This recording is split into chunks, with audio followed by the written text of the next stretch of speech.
Hello to all my amazing, wonderful subscribers that I appreciate so much. It is the last day of 2024 if you're watching this in real time. If you are not watching this in real time, happy 2025 and happy new year. But I thought I would do something different and just sit down, reflect, and reminisce and talk about some previous videos I posted to my channel in 2024 and even in 2023. Some that were really popular, some you found to be extremely helpful. Let's talk about them.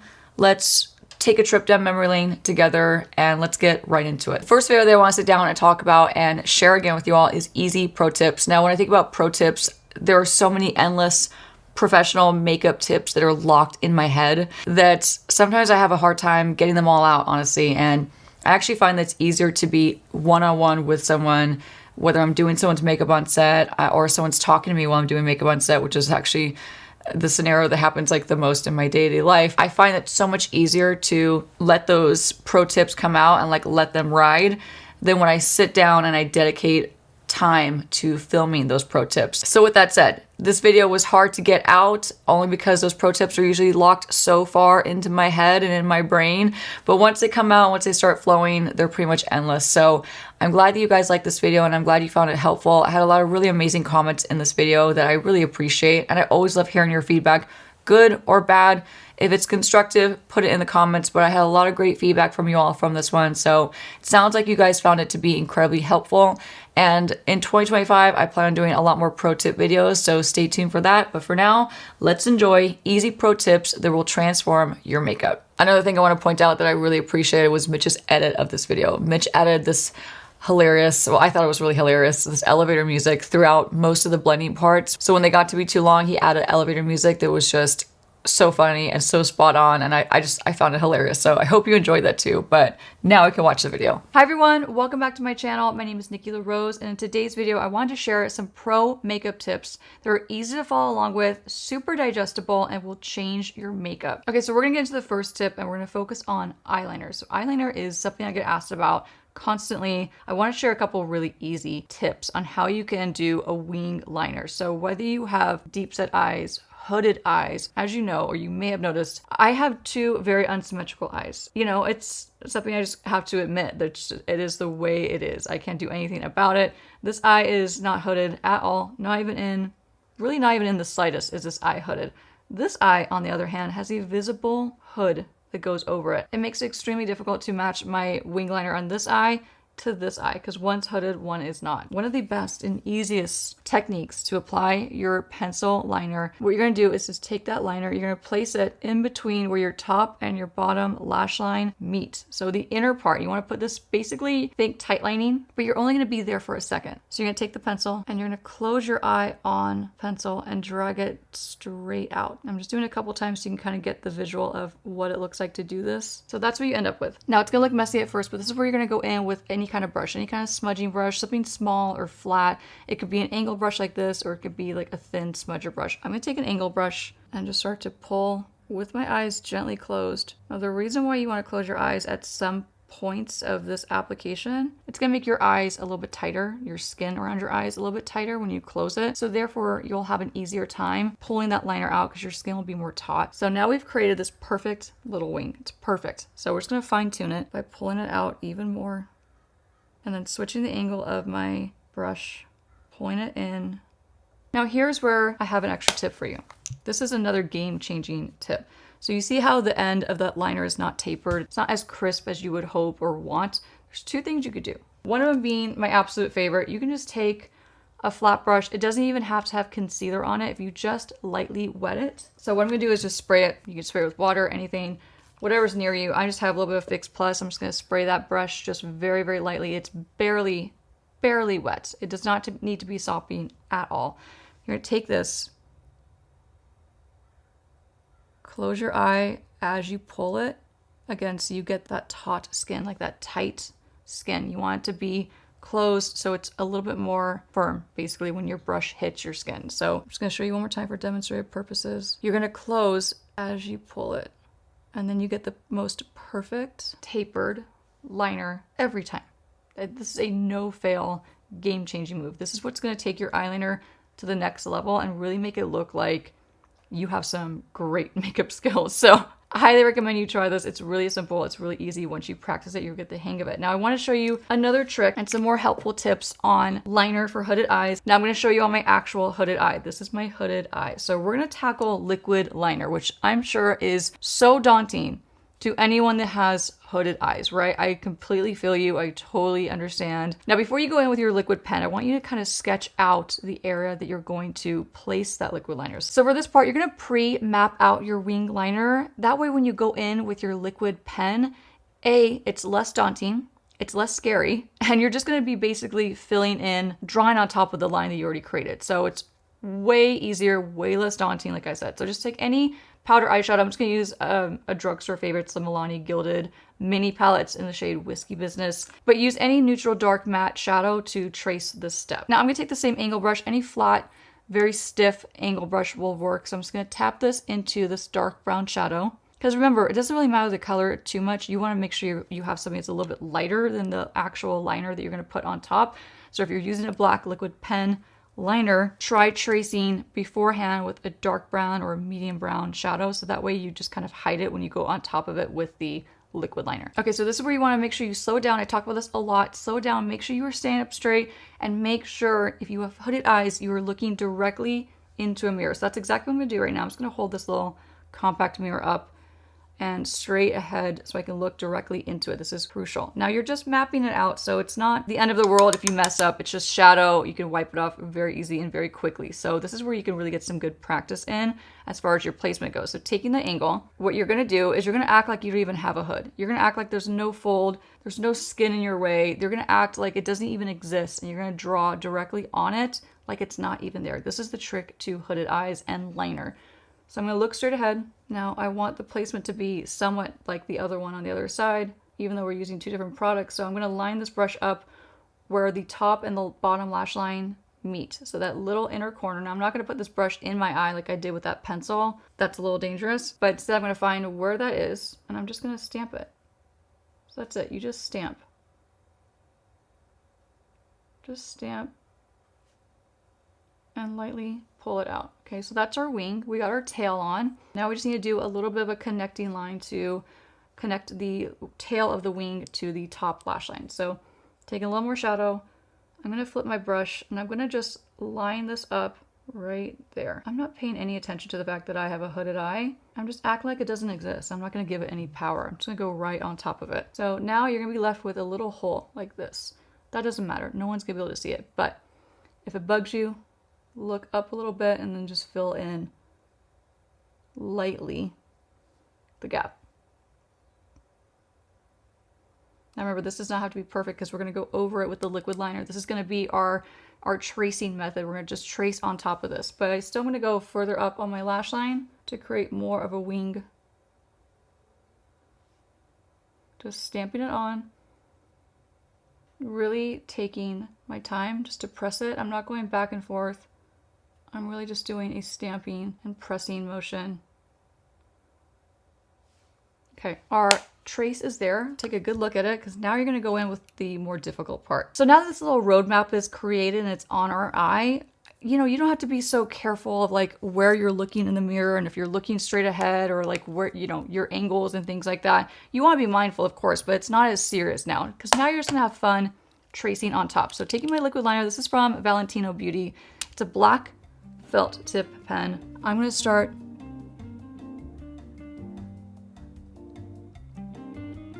the inner and bottom. I'm resting my pinky too. You'll notice this is also crucial for stability. I'm going to rest my pinky and just pull it, pulling it in.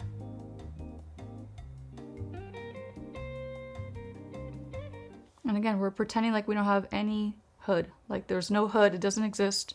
We're just going over top like it's not even there.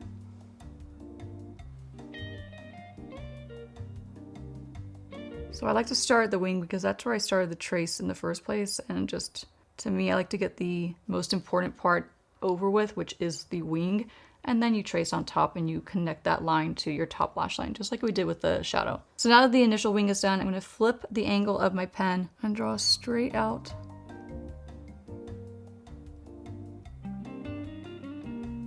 until we reach this point where we have a little gap, and then you're gonna go straight across and fill it in. Okay, so off camera, I just applied my foundation. I applied one of my favorites, the Dior Backstage Face and Body in the shade 2.5W. Now, this next tip is about nose contour. Really easy, foolproof nose contour. Now, this is what I want you to do. I want you to apply this after you have your foundation on, so after your base is applied, but before you do your under eye concealer. This is crucial because that's gonna be part of how to contour your nose in a really easy way. So taking a cream bronzer, this is from Rare Beauty, it's the shade Happy Soul. I'm gonna twist this up a little bit so I can get a little bit of the end, like the edge of that product. And this is what you're gonna do. You're gonna take this, you're gonna carve out this little nook of your eye and just drag it straight down. It's gonna look messy, that's totally fine. It does not need to be perfect right now. It's all about just getting this on.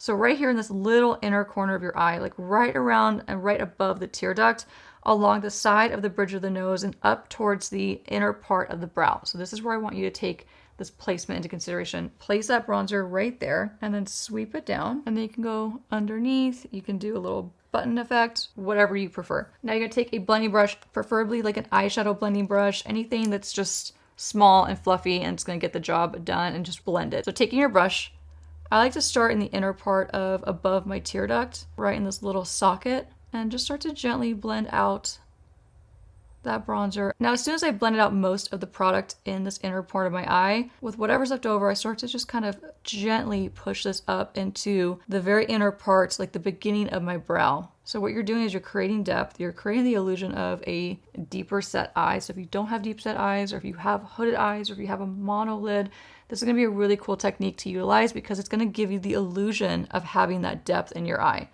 So sweeping it across, I have no eyeshadow on, so this would be a nice beginning step to creating that depth into my crease before I even go in with eyeshadow. So now blending this down.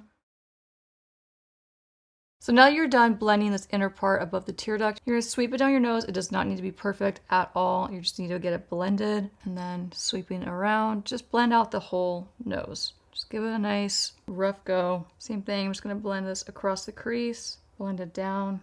Now, of course, it doesn't look great right now, right? Because it doesn't have the balance of the concealer along the sides, which is going to really bring out this nose contour and really just make it look perfect and pro-like. Basically, you're going to look like you're a pro at contouring your nose if you utilize these simple techniques. Okay, nose contour is blended. So I'm gonna take a concealer now and finish off this nose contour and also just conceal my under eyes. So this is the new HD Skin from Makeup Forever. It's in the shade 2.2N. I'm gonna take this. The placement of this is going to be key. So take your applicator. You could also use a brush to dip into this. In fact, let me show you both ways. You can take a brush if you don't wanna use the doe foot. Take your flat brush and you're gonna line it up along the side of your nose and go straight down. This is not groundbreaking, but it's one of those techniques where if you utilize it, it will just transform your makeup look and just give it that edge, give it that pro, really polished look. So same thing on this side. You're just lining it up along the side of your nose. It's going to be different for everyone, the placement, the exact placement, but roughly,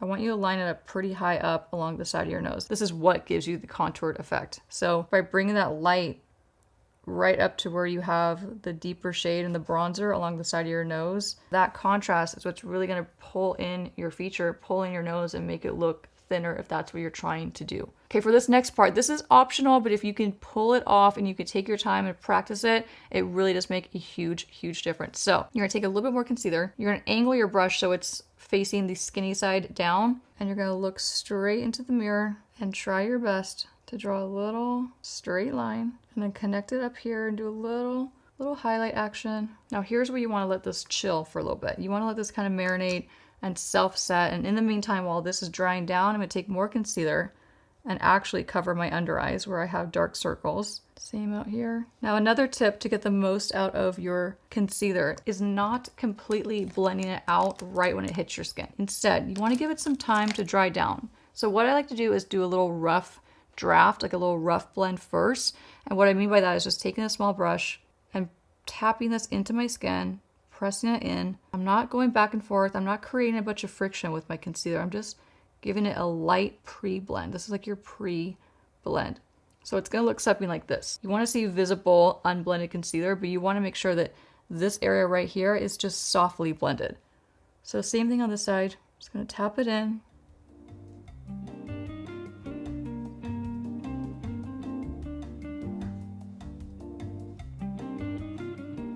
Dab it in. Just get that rough little blend. And now while that's drying down even more, what it's gonna do is it's going to give you the most coverage with your concealer. So have you ever thought like, you know, I put so much concealer on, but then once I blend it on, I still need more. I still feel like I lose the coverage when I'm blending. It's because you could be too aggressively blending and really blending that product up and off your skin, which defeats the purpose of concealer, right? You want your concealer to conceal and stay put and not move. So this is gonna be a game changer. If you want the maximum amount of coverage out of your concealer, this is going to be the tip for you. So I'm just blending out that little highlight that we did between my brows, and we're gonna give this even more time. So I'm gonna give this maybe like 30 more seconds, and then we'll come back and we'll blend out the edges. Okay, so now that we've let our concealer properly dry down and self-set, now it's not completely dry, don't get me wrong. You'll still be able to maneuver your brush and blend out the edges, but it's self-set enough that you're gonna keep all that coverage even when you go in with your brush and you blend out the edges. So take the same brush, I didn't mention it, it's a 206 from BK Beauty. Any small fluffy brush will do. I'm gonna start where I see the visible, unblended lines of the concealer. So right underneath my lash line, sweeping it out towards my temple. This is also a little bonus because it gives you a little lift up, like a little lifted effect with your eye. And then of course, right here, you see that big line. You're gonna just blend and blend very lightly. It may look like I'm doing hard pressure, but I'm doing really light pressure. Just blend that concealer in so it meets up with that cream bronzer and creates this really soft gradient, hard to detect nose contour. So blending down now that I've blended into the nose contour and that bronzer, I'm going to blend the rest of it down the side of my nose. Same thing on this side, blending it in to the nose contour, blurring the line between the two so they connect and they just kind of melt together. That's the whole point. And then same thing, I'm going to blend out those visible lines, but I maintained all the coverage. I kept all the coverage. I didn't blend it off my skin, and I'm getting the most out of my concealer, truly. Okay, so now we've let this dry down properly, and now this is going to be a solid highlighter. So you're probably wondering how we're going to blend this out. Well, you can either take your brush, that's totally fine, but let me show you a different technique just in case you need it. Take your beauty sponge. It could be damp, it could be dry, lightly dampened like mine is preferable, but you don't want it soppy wet, because if it's sopping wet, it's going to just lift up that concealer that we had dried down, and it's going to just eliminate it and defeat the whole purpose. So mine is barely damp. That's what you want. Again, or dry is fine too. I'm just lightly tapping it into the nose. I'm not moving it around. I'm not pushing too hard because that would just lift it up. This is a very delicate spot of your nose, and you want it to be nice and gentle. That's it. Blend it into the nose. You still have a nice subtle highlighter going down your nose, which you want to be subtle. You don't want it to look like a racing stripe down your nose. I mean, you can if you want that look, that's totally fine. No judgment at all. But if you want a really soft, natural way to highlight and contour your nose, this is it. This next tip is for anyone who's reached out to me and asked specifically, how do I prevent my bronzer and my blush from looking muddy together? Well, it's very, very simple. It's all about how you layer and how you blend on those products. So let me start with the bronzer, because this would go first, of course. So starting with your bronzer, I'm gonna take that same bronzer that I used earlier, and you're gonna contour or bronze however you normally would. So taking a 106 from BK Beauty, I'm gonna start by tapping this in. Now I'm gonna show you one side that's easy, it's foolproof. Now I want you to pay attention to how I blend this on. I'm not buffing it back and forth. I'm just tapping it into my skin. I'm not creating too much friction. I'm not lifting up my foundation that's underneath. I'm tapping it in. This is my favorite method for applying anything cream on my face or liquid. So now that my bronzer is on, let me grab a cream blush. For cream blush, I'll be using the Danessa Myricks Yummy Skin in the shade Rosé and Brunch, and switching to a Angie Hot and Flashy A507 brush. This has a little angle on it. I'm gonna dip into my product. But before this hits my face, I like to pre-blend my product, as I'm sure you know by now, onto the top of my hand, making sure that I don't have too much product that's going to hit my skin. Obviously, I put a little too much on my brush, but just pre-working that into my skin and doing all the pre-blending. This is crucial to not over-blending your products once they're both lined up together. This is how you avoid that muddied effect with your makeup products, like your blush and your bronzer more specifically. So pre-blending is one of the key steps in avoiding that with your makeup. So now that my blush is pre-blended on my brush, this is going to hit my skin, and it's going to make it 10, 20, 30 times easier to do this. So taking my brush, and you're just going to layer this lightly on top of your bronzer. Now notice I said lightly. I'm not just buffing it on. I'm not trying to over blend it, because the more you blend and buff and work onto your skin, the more you create a muddied effect where it's melting and it's literally mixing the two shades together. You're mixing your blush into your bronzer, and that's what's giving you that muddied effect to your makeup. So now that we've already pre-blended that blush, we're done. It's blended. It took minimal effort. We did all the effort just pre-blending it onto the hand. So now this is the easy way to do your blush and your bronzer application so they look harmonious. They look like they are best friends. They're not fighting each other, and they're definitely not muddy. So now let me show you how it goes wrong and how easy it can go wrong on this side. So I'm going to take the same products. I'm going to start with the bronzer first. Same brush. Now I'm going to blend it the way I wouldn't normally blend it. Okay, now this is how I would not normally blend my bronzer. It may look fine, but it just looks fine. And there's areas I can already see where it's lifting up my foundation. It's looking a little patchy, and it's looking a little bit uneven, right?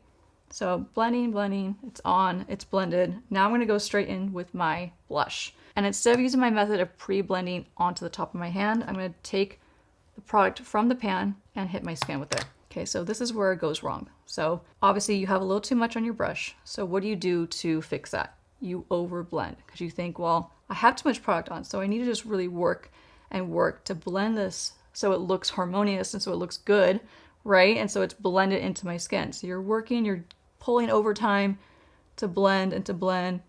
And you're like, okay, well, it's looking patchy, it's looking weird, it's lifting up the foundation.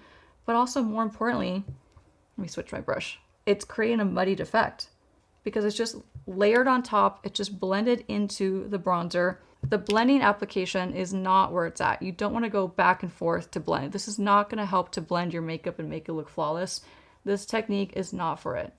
This is for foundation. You could do this kind of back and forth motion for your foundation to really blend it into your skin. But when you're doing colors and you're using colored blush and bronzer, this is what gives those products that muddied effect, this mixing method. You don't want to mix the two together. That's how you create that muddied look. Instead, you want to take this same thing, you just want to tap it on. That's what creates that nice, beautiful, perfected look to your makeup. That's what gives you this result and not this patchy, muddied effect with your makeup. Okay, now this next tip is for lip liner. This is going to make it so much easier to apply your lip liner. So if you're someone who struggles with getting a smooth, even line with your lip liner, this is what I want you to do. This is a game changer. Instead of just lining your lips with your mouth open, like let's say you have just, you're going to go in for it. Let me show you like what I don't recommend, which is basically going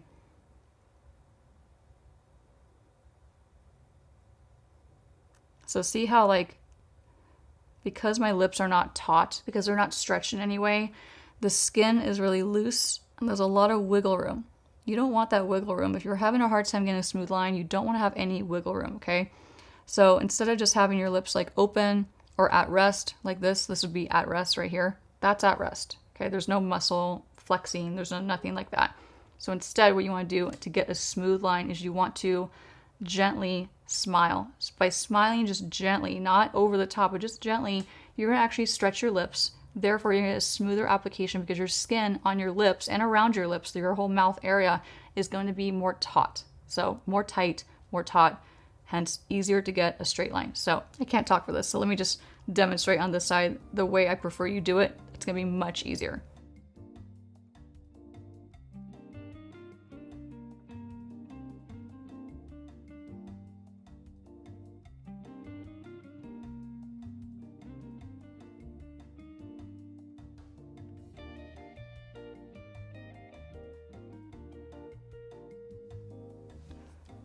Game changer. It is an absolute game changer. Doing this technique when your lip is taut and it's more stretched will change your lip game, I promise you. For demonstrative purposes, I'm going to do the bottom now.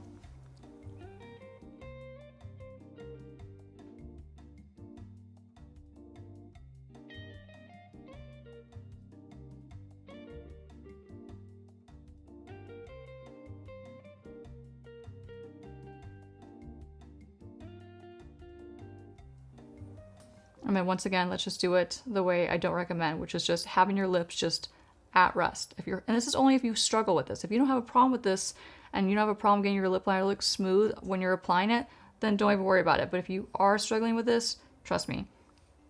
So I'm just going to be at rest again.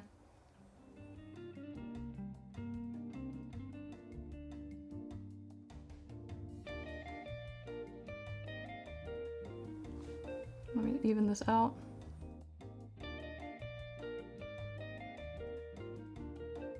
Now, it might not seem like the biggest difference visually, but you're gonna really feel the difference of this technique versus not using this technique. So here is a little side-by-side of what they look like. This is the taut side, in case you can't tell, but I promise you, you'll be able to feel it when you're at home doing this technique. And this is the at-rest side. Now, one last tip in regards to the lip. Let's say you go a little too far down with your bottom lip and you wanna just reshape it, clean it up, give it a little lift, give it a little bit of like more oomph. So this is what I want you to do. You're gonna take your flat concealer brush and a little bit of either your foundation or a concealer, either one. You're not gonna need a lot of coverage for this. You just want a little subtle effect. So taking your brush, so let me just show you too what I mean. So let's say you go a little too far down on your lip line. You don't wanna overline this inner corner of your bottom lip because that actually drags your bottom lip down. That's not the most flattering way to wear your lip liner. So instead, to fix this, to give this more of a lifted look, and it will still make your lips look full too, trust me. Take your concealer on a flat brush and pull it straight up. Straight up, so where it meets the opening of your top and bottom lip. So right here. Sweeping it up. And then from there, just blend out the excess. And you have a nice, subtly lifted bottom corner of your lip. This is going to be so much more flattering, especially in photos and in person too. Just in general, it's a very flattering way to wear your lip liner. So if you ever make that mistake of going just too overboard on the bottom framing of your lip, where it's giving that illusion of your lip being dragged down and pulled down, this will give you that instant lifted look to your bottom lip. Super flattering. It's like a little mini lip lift all in one. If you like this video, give it a thumbs up, of course, and don't forget to subscribe to my YouTube channel. I also have tons more videos where this one came from. You can check them out right here, and I'll see you on the next one. Bye. All right, the next video coming up is 5 makeup mistakes, 5 common makeup mistakes, how to avoid them, how to fix them. This video is chock full of very helpful, very digestible, easy tips. Kind of brings light to ways that we do our makeup that we don't even realize we're doing it, right? So for example, placing the blush too low in our cheeks, going too low with our contour, little things like that, where if you just make little minor, very minor tweaks, it makes all the difference in your overall makeup application. So videos like this are super helpful. They're very eye-opening, but they can also be a little insulting, and I definitely want to acknowledge that because there's always a good amount of comments that you get with videos like this where people could take things personally, and I get it. You know, makeup, no one wants to feel attacked with their makeup and with their placement and how they do their makeup, and I always want to point out when I do videos like this that these videos are not meant to insult you. They're not meant to embarrass you, to put you down, to make you feel like less than in any way, shape, or form. They're just meant to be helpful little reminders of, hey, if you're doing your makeup this way and you're not quite loving it, or maybe something's just not adding up, something's not looking right, then try it this way. They're just meant to be very helpful, eye-opening reminders of just technique, placement, and ultimately how easy it is to take your makeup from looking good to spectacular. So I hope you enjoyed this video. I know a lot of you had enjoyed it when it came out. I got a ton of comments on this video. I believe like well over 650 comments I got on this video. So lots of feedback either way, which is always good. I always love hearing your feedback. So let's sit back, relax, and enjoy 5 common makeup mistakes together. Hey everyone, welcome back to my channel. If you're new here, my name is Nikki LaRose. I'm a celebrity makeup artist based in Los Angeles. And for today's video, I am super excited because I wanted to sit down and talk about some really common makeup mistakes that I see on either social media or in real life. And I want to show you simple and easy ways to fix them. So let's get right into it. So let's start with the first mistake, and to me, that is applying your foundation with your fingertips. Now, this might be an unpopular opinion because the argument that I've always heard is that it's so fast and your fingers are your best tool. They can be, totally. They definitely can be, don't get me wrong. But when you're applying your foundation, there's just nothing like having the proper tool to blend it on in a beautiful and seamless way. So I'm gonna apply one side of my foundation with my fingertips like I hear people and I see people do very often. And on the other side, I'll be applying it with one of my favorite foundation brushes. So let's get into the finger side first. So I'll be using the Charlotte Tilbury Beautiful Skin Foundation. I'm gonna pump out just a little bit on the top of my hand. So starting with bare skin, I just have some skin prep on. I'm gonna take my clean fingertips and apply to the side of my face. Now, the argument that I hear a lot when people tell me that they apply their foundation with their fingertips is that they're in a hurry and they don't have time to do it any other way. That's fine. I completely understand the sentiment behind that. I do my makeup 5 days out of the week in an extreme hurry, so I totally get that. However, it doesn't take more time to grab a really good foundation brush and to apply it with a tool instead of your fingers. And now, let's say you're someone that's on the go and you're applying your foundation in the car before work, which I'm totally guilty of that. I do that all the time. When you're done applying your foundation with your fingertips, what do you do with your foundation covered fingers? Do you get on your steering wheel? Do you get on your clothes? Do you get on your seatbelt? You know what I mean? It's such a mess. And if you apply it properly with a nice tool like a brush, you don't have to worry about that. You put it in a bag, it's safe, it's clean. You don't have to worry about the mess and the cleanup. And also, for my people that have long nails, do you want to get foundation under your nails and have them stain your nails?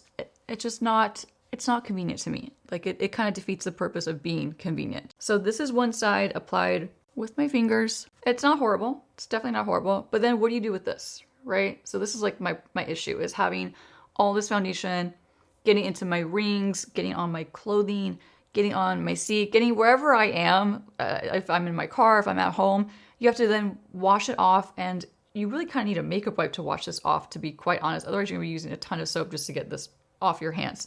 So pause, please. Let me grab a makeup wipe. So all of that to say, yes, it's still quick and it's still easy to apply it with your fingertips, but then you have the headache of cleaning up the aftermath. And I feel like that's just not the most efficient way to do your makeup. Now, the other complaint I have with this technique is I don't feel like you're getting a proper blend. Yeah, I could dig my finger on my nose to blend it out, but that just seems like so much trouble. It looks fine, but it could look so much better. So let me show you now how to apply it with a good foundation brush. That's going to make it so much easier. So I'm going to pump out the same amount of that foundation on a palette this time. And now I'm going to grab one of my favorite foundation brushes. This is a BK Beauty 106 brush. This just makes your application and your blending process so much easier. So I'm going to take that clean brush. I'm going to dip into the pumped out foundation. I'm going to work it into the bristles just a little bit. And I'm going to start in the center of my face like I usually do, where I have the most redness and where I need the most coverage. Now I'm going to work in a stamping motion to initially apply it. This is going to ensure that it's locked onto my skin. It's going to really make sure that it adheres to my skin right away. Also, if you're applying it in this motion, you're going to maintain a lot of the coverage. You're not going to be overly blending it off to the point where it just disperses into nothing. Something to think about if you want to maintain coverage and you want to really build up the coverage, you want to pat it and press it into the skin, almost in a stippling and a stamping motion. And then for the areas that you want a little less coverage and you want it to be a little more natural, you can switch up your motion and just blend it out in little circular motions. Same thing, I'm going to work around my forehead. And for me too, this is a game changer because I'm obviously starting out with my brows on. And if I wanted to really blend with my fingertips around my brows, it'd be really hard. It'd be miserable. But just by using the edge of this makeup brush, I'm getting around my brows without disrupting them, without messing them up, which, I'm definitely trying to avoid that because it takes me a long time to do my brows. So that side is done. I'm happy with the amount of coverage. I'm happy with the blend. I feel like this is just blended into my skin. It's not sitting on top of my skin. It feels amazing. It feels like I don't have anything on.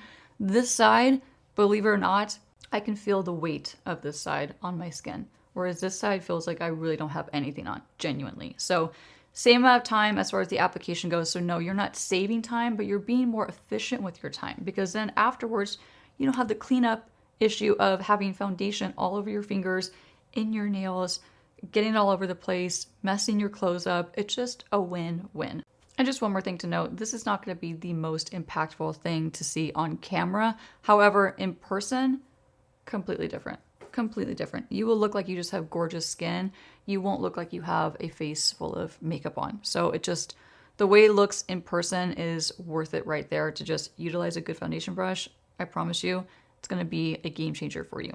Now, this next makeup mistake is something that I see pretty commonly in both the professional makeup world and also in the beauty influencer world. I see it all over the place. So I want to deep dive and talk about this tip, and that is where you apply your concealer and the right and wrong way. Now, It's not really a matter of right and wrong. However, there's a more flattering way to apply your concealer, especially depending on your age and your features. And then there's a slightly less flattering way to apply your concealer. Now, on this side, I'll be applying the makeup mistake. And on this side, I'll be applying the concealer in a more flattering way. So taking my e.l.f. Camo Concealer in Light Sand. And this is going to take you back to 2014. Just want to warn you, okay? So wrong side over here. We're going to take this doe foot. We're going to apply a ton. Okay, and we're going to do a big, long 2014 upside down triangle. And listen, I did my makeup like this too in 2014 and 13 and 15. Totally guilty, especially for me too. I have dark circles, so I jumped on this technique and I was like, oh yeah, give me like all the brightness, all the coverage, all those things. I want more and more and more concealer. But as you get older, and also just as your style changes and you try new things, you realize there's a more flattering way to wear your concealer. Now, before I blend this out, I'm going to apply the more flattering way on this side. So taking the same doe foot, I'm going to wipe off a little bit of the excess just so it's not so intense. As you can see, I have the most darkness right here in this inner part of my eye. And this is customizable, okay? This is just supposed to be a helpful guide.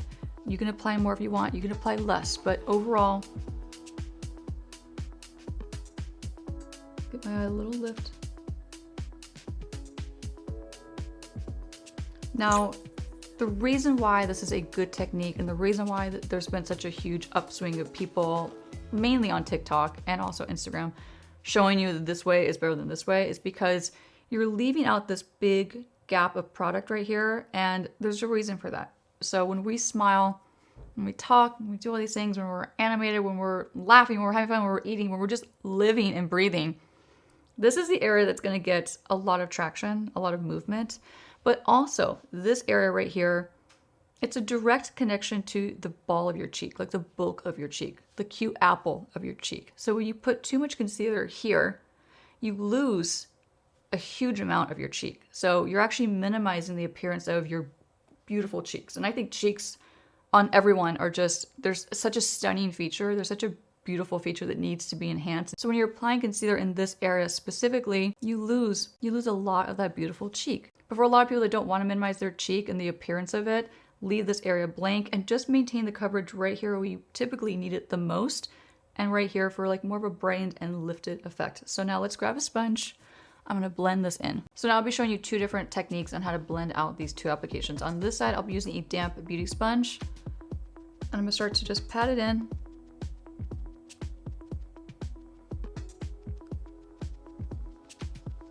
Now, there's nothing wrong with using a damp beauty sponge or a damp beauty blender. I do this all the time. I love this technique. However, when you're applying such a huge amount of product and then you're going in with a damp, very bulky sponge, what happens is you're going to lose a lot of the control when you're buffing it in with a tool this big. So it was already in a big spot of my face. It was already taking up the bulk of my cheek and my under eye. But since I'm using such a big tool, it's still bringing it further down my cheek than I even first applied it to. And granted, it's gonna look flawless. Totally looks flawless. But my cheek, it's really pale. It's really fair. It's definitely minimized. It's not brought out. It's not enhanced in any way, shape, or form. So now on this side, I'm going to show you how to blend in your concealer just in a softer way with a small blending brush. This is just a Sephora 26 eyeshadow brush. This is great for blending out concealer. So I'm going to take this. Before I blend it out, I'm going to use a patting motion to maintain the coverage and to keep it in one spot, like the main spot that I applied it in. So I keep that coverage and I maintain the control that I want. So I'm not going to be blending it all over the place and losing that control. I'm going to keep it in that specific spot and then lightly blend it out. So taking a blending brush, I'm going to tap it. Just tapping it into place. And then with whatever's left over on my brush, I could start to just blend that across. So you have a little coverage, you still want a little coverage. And then patting it up towards my temple. This is of course going to give your eye like a little lift up and like a sculpt up.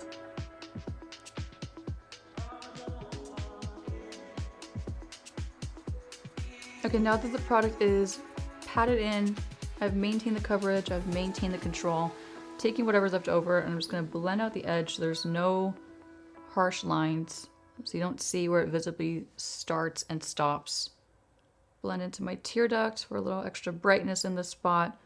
Blend across my lash line where any creasing might happen. This is also going to help to remove a little bit of the excess product so that it doesn't crease throughout the day, or it has less of a chance of creasing. Now let's take a look at both sides. This side, definitely more natural, way more youthful. If you're someone who has more wrinkles under their eyes, or if you have more mature skin, you're going to want to stick to sides like this because it just overall, it's a more flattering way to wear your under eye concealer. Also, if you're not trying to minimize your cheeks, and if you are, go for it. You can apply it this way, that's totally fine.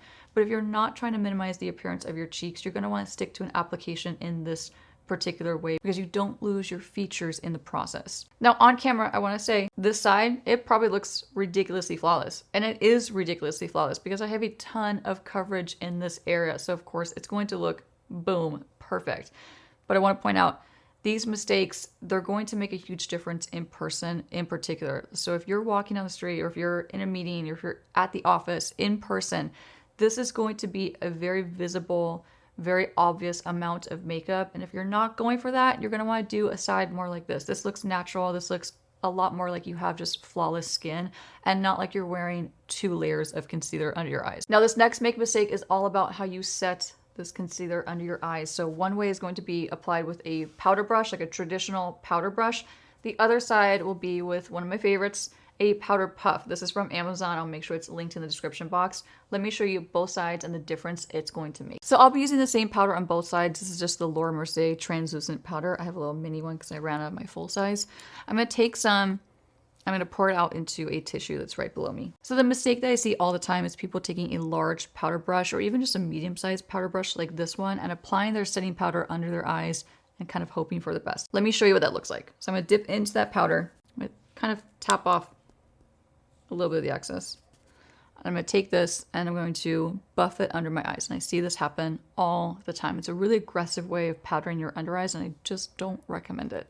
So I'm going to, you see a lot of this, a lot of dragging, a lot of tugging, a lot of poking.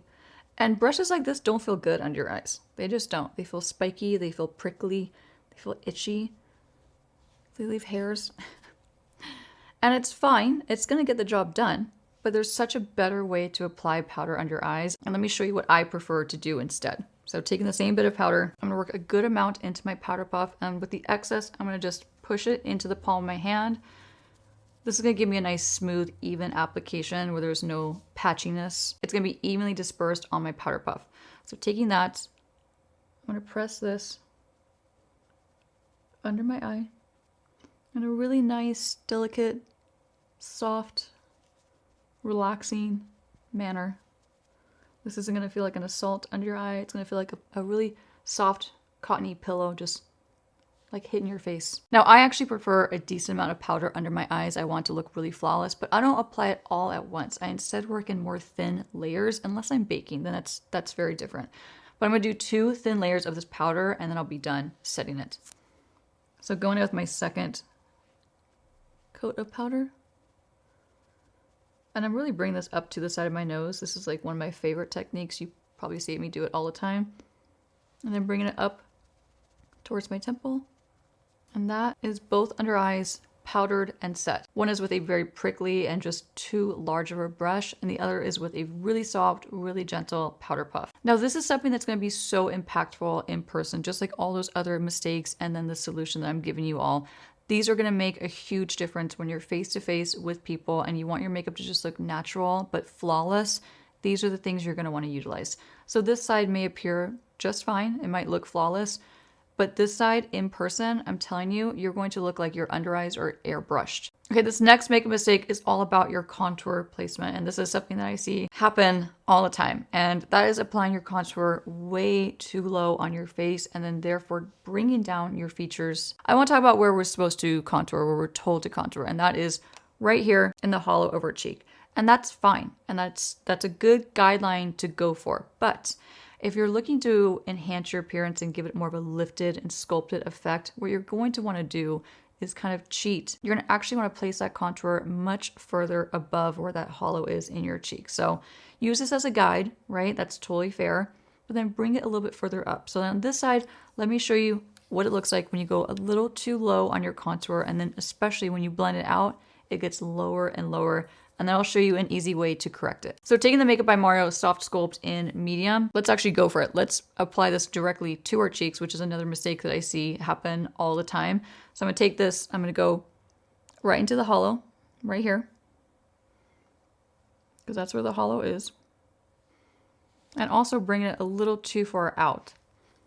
It's not the most flattering way to wear your contour. So I'm gonna take a blending brush. It's just an e.l.f. Cosmetics Duo Complexion brush. Taking that, and I'm gonna start to blend it out, which is what you do. Now it's in the hollow, so it's on paper, right? This is the correct place to apply your contour. But there's a much more flattering way to place your contour and to wear it. So let me show you that in just a second. Contour is blended in. It's there. You can definitely see it. Now, it's not doing much for my face. Now taking the same soft sculpt from Makeup by Mario, instead of directly applying this to my cheek, I'm going to take my brush, I'm going to dip into that product and get a decent amount, just like that. And now, here's my hollow. I'm going to go right above it. I'm going to stamp it on. Now I'm going to work in very tight tapping motions. I'm not going to buff all over the place. I'm not going to overly blend it. I'm going to keep it really precise, really clean in this one spot. Just tapping that into place. Now going really high up, it's going to feel very odd at first to apply your contour this high up on your cheeks, because normally this is where you'd see your highlighter be placed, even your blush, and that's totally fine. You could still go in these spots with those products. So you're still going to layer those products on top.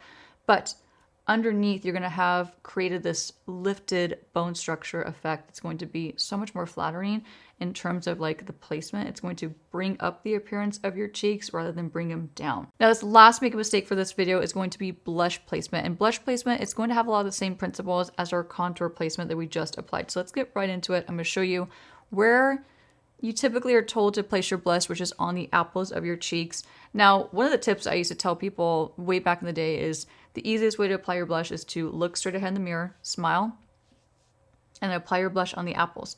That's fine, but it's a little misleading because once you stop smiling, what happens? Our cheeks go back down. So what ends up happening is your blush placement looks a little too low. And so if you start out with just no smile, you can really see where you want to apply that blush in a more flattering way. So I'm going to go the old traditional route of smiling and applying it to the apples. So taking one of my favorite blushes, the Dior pink blush, and a MAC 129 brush, old school blush brush. Tap off the excess. So I'm going to smile. Okay, I'm going to hit my apples.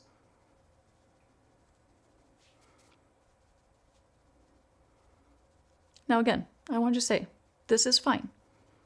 It's fine, but it could be so much better. And if you have a heavier cheek and you want to give your cheek a more lifted appearance, then you're going to want to do the way I'm going to show you on this side. Okay, so blush is applied to the apples. I'm smiling, and then boom. Now I'm at rest, which is how we walk around most of the day, is at rest. We're not walking around puppy dogs and rainbows all day long. I mean, that's great if you do, but 9 times out of 10, you're not probably walking around like that. Your face is going to be at rest. So what that means is your blush placement is going to be just much lower than is flattering. Now, how I want you to apply your blush is not smiling. Same blush, different brush. This is a discontinued Morphe brush. Okay, so same blush. I'm not going to smile. I'm going to look straight ahead into my mirror and I'm going to apply this blush in an upward motion. So starting at the highest point of my cheek. So not at the apple. I am starting at the peak of my cheek. And this might take some getting used to. You might feel like this is really a weird placement and you're going to feel like you're applying this under your eye. And this is partially going under my eye. But what this does to your overall appearance of your face, what it does to your cheeks and your cheekbones, let's say you're trying to have supermodel cheeks and you're trying to give yourself the illusion that you have that kind of bone structure. This is where it's at. This is what you want to do. Now, let's say you have more mature skin and you're trying to go for a more lifted and youthful look to your appearance. try this technique. I promise you that you will leave me a comment and you will tell me that it's changed your overall makeup application. So with whatever's left over, a little bit of my temple, keeping it nice and bright and high up. Now I did apply a little extra just for impact so you can really see visually what I'm talking about as far as the placement goes. Now, this is the traditional side applied to the apples of our cheeks. It's pretty, but it's not doing anything extra for us, right? As far as our appearance goes, it's not giving us any kind of lift. If anything, it's bringing down the appearance of your cheek. This side, on the other hand, I feel like I'm more awake. I feel like I have incredible bone structure. I feel like I'm just more lifted and youthful, to be quite honest. So these are just some of the most common makeup mistakes that I see on a regular basis and how to correct them.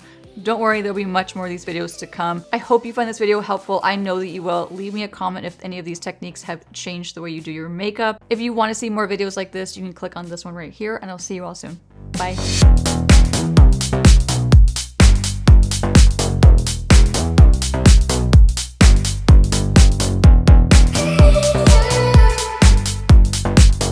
Okay, this next video is something that is so true to my heart, like near and dear to my heart, and that is the best products for oily skin. This video took off, it did so well, and so many of you found it helpful. Obviously, this is catered to my oily skin people out there.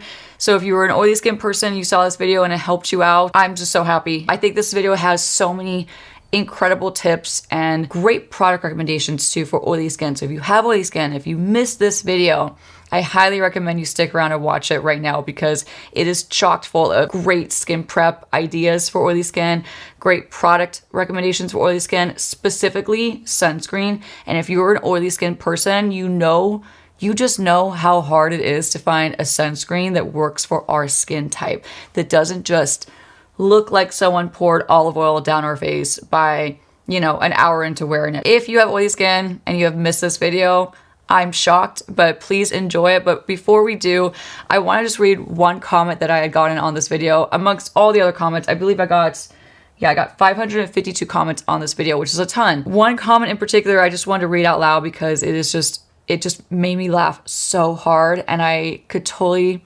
relate to this comment. Liz Wilson said, "Finally, I've had enough of all this dry skin BS. My skin is so oily, it's like a personality trait at this point." It just made me laugh so hard because if you struggle with oily skin, it can feel like it's taking over.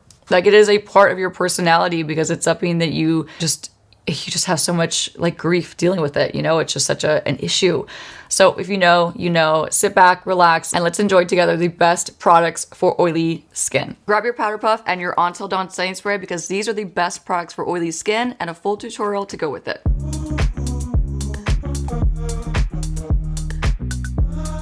The first and most important thing for this whole video and the most important takeaway is how you prep your skin. If you have oily skin, it is paramount that you prep your skin properly and that you actually take the time to prep your skin. And that doesn't mean just grabbing a primer that's going to keep you matte all day and have all these claims that's going to smooth your skin, keep you shine free for all these hours. No. The best way to prep your skin for makeup if you have oily skin is to start with a very good, very basic skin prep. The first thing that I use and that I grab in my pro kit, and I use this honestly universally, but I do notice that this works incredibly well for oily skin. This is one of the best products to naturally balance your skin. So if you are producing a lot of oil throughout the day, usually it means that there's something going on underneath, like dehydration. A lot of people don't want to hear that, but trust me, I speak from experience. This is the truth.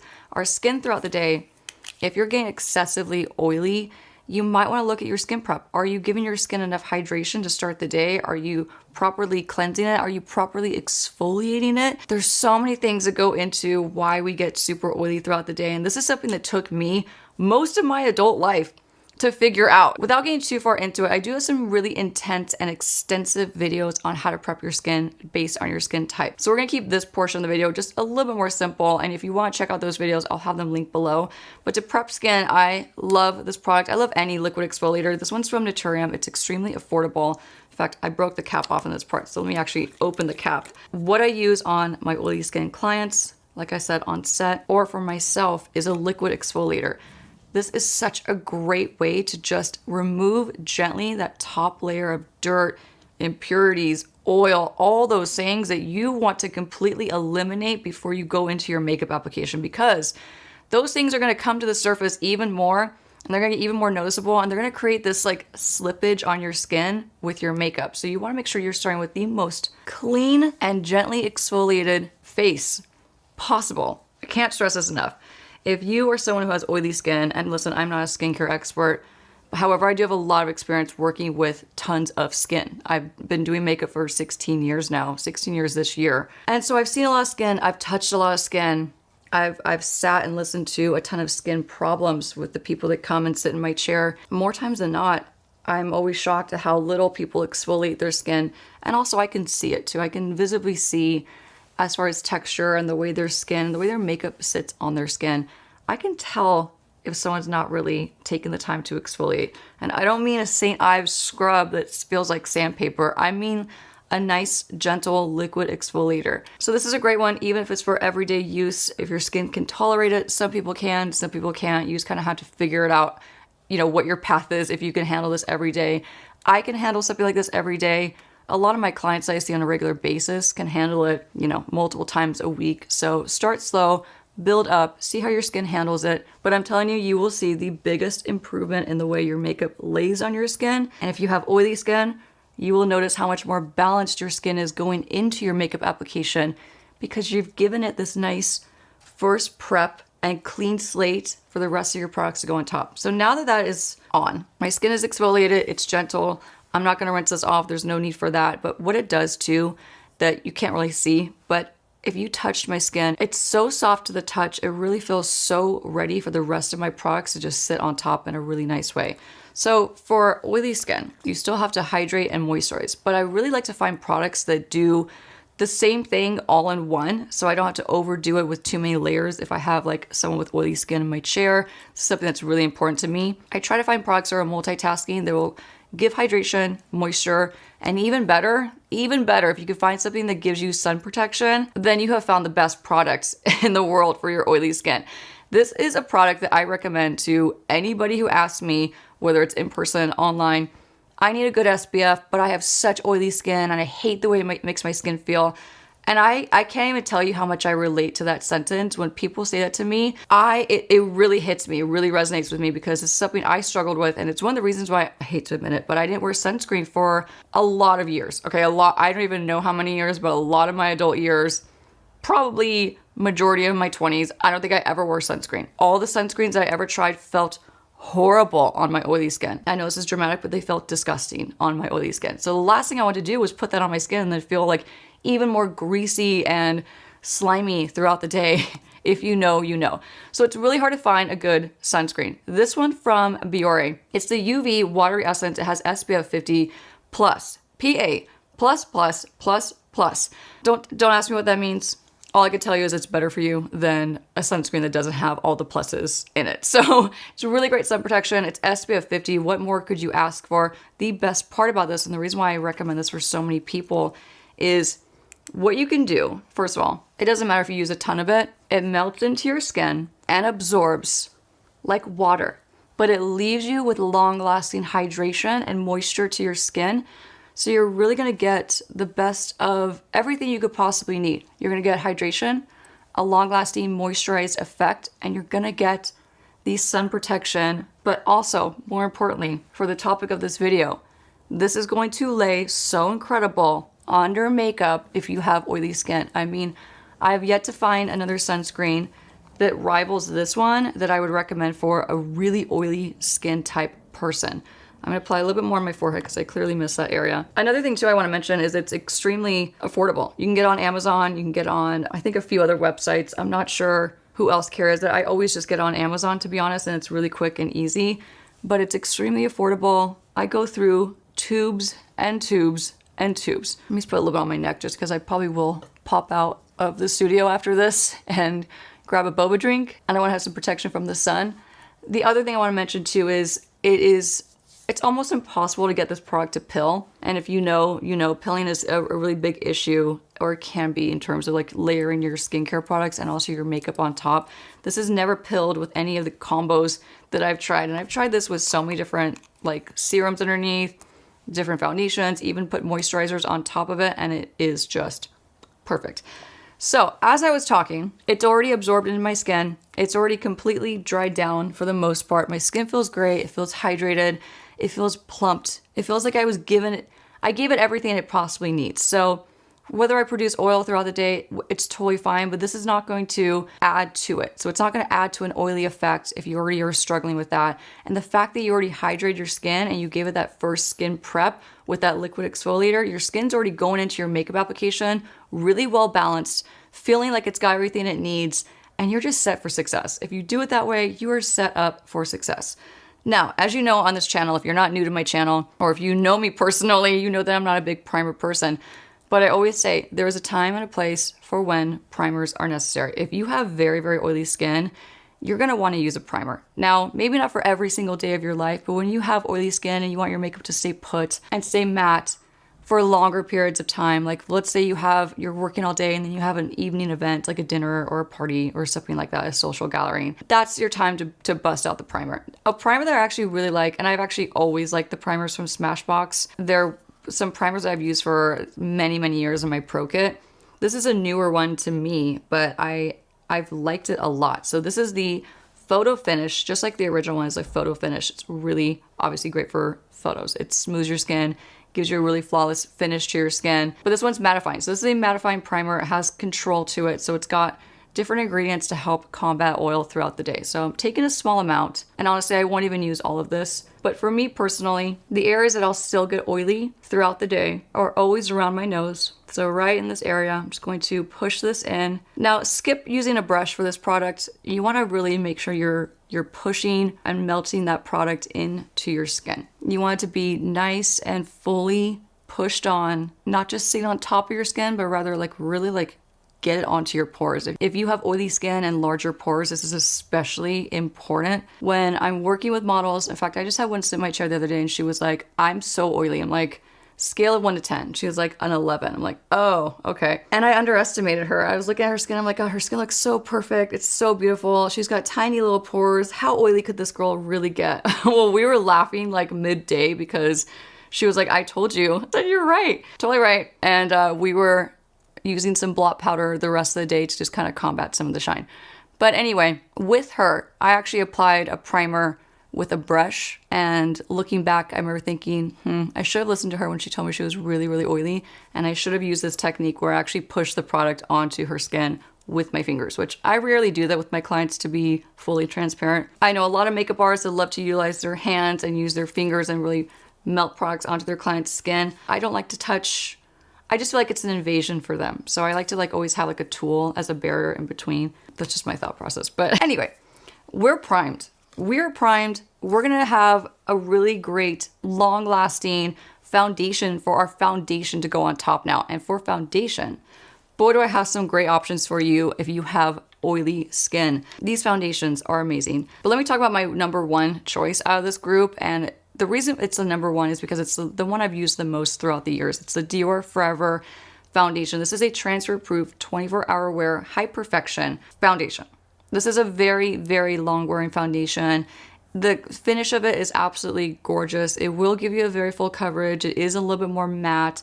So if you have oily skin, this will give you a really nice, fresh, very smooth, matte-looking finish to your skin. I've loved this one for years. It's really a classic formula from Dior and not talked about enough, in my opinion. Another really great one that I haven't used in quite some time, to be fully honest with you, but I have it again in my possession. It's the Nars Natural Radiant Longwear Foundation. This is going to be good for any one of you who has oily skin but wants a long-lasting finish, a long-lasting product in terms of their foundation, but doesn't want to be overly matte. So if you're wanting more of a satin finish, more of like a healthy skin finish that's also going to be long-lasting for your oily skin, then I would definitely suggest checking this one out. So less matte than the Dior, more skin-like, has more like a satin finish to it. So if you're looking for that, the Nars is going to be the way to go. A newer one that is, again, very new to me that I just recently tried that is fantastic and I think would be a really fantastic option for oily skin. It's all, I know this is a high-end one as well, just like the Dior, but this is the Power Fabric Weightless Matte Foundation. It's an up to 24-hour wear from Giorgio Armani. It is a beautiful foundation on. It feels incredibly comfortable on your skin. It feels very, very lightweight, to be quite honest. So if you're wanting more of a matte finish that's very, very long wearing, Let's say you work all day, you want your makeup to stay put as an oily skin, girly or guy out there. This is a really great one to look into if you want to feel just lightweight and not like you have a mask of makeup on. So those are my 3 options. The one I'm going to be applying today is the Dior Forever foundation, and this is the shade 2.5N. So I'm going to shake this first, and then we're going to talk about tools, because tools are very important for all makeup applications, absolutely, but for oily skin, there's a method that I want you to kind of keep in mind to make your products work the best for you. So I'm going to pump out just about 2 pumps. Now I designed a brush with BK Beauty. This is my N17 brush. This is more of a natural finish brush that you can get many different finishes out of, I will say, but it's not a densely packed brush. This is a very soft brush. It's not densely packed. So when you're applying foundation, this is not gonna be like your packer brush. It's not gonna like pack foundations onto your skin and really press them on with a lot of impact behind it because it's more soft and fluffy. So although I love you so much, you're not the best fit for this tutorial. What is the best fit is the 106 from BK Beauty, okay? This is like what you're gonna wanna go for. It's fluffy, it is densely packed. However, when you push down it still has a little bit of give, so it's kind of like a little bit more of an in-between. What this is gonna do is help to really buff those products into your skin. So if you're someone who has oily skin, usually what comes along with that is larger pores. Now, if you have larger pores, you know it could be hard to buff your makeup into your pores. I know it sounds bad, but that's really what you want to do. It could be hard if you're using something that's too soft or too fluffy because you need that density behind it to really work the product into your skin. So I'm going to start in the center of my face and I'm going to just push this on to my skin. Since this is a bigger brush as well, it's going to get the job done really nice and quickly. So if you're in a hurry, it's like using a big beauty blender, but way better. So pushing it. The beauty of this is it's going to really lock this foundation onto your skin. So as you get oily throughout the day, your makeup is not gonna slip and slide because it's properly like pushed into your skin and pushed onto your skin. It's not just sitting on top in a light layer. It's really like fully on your skin.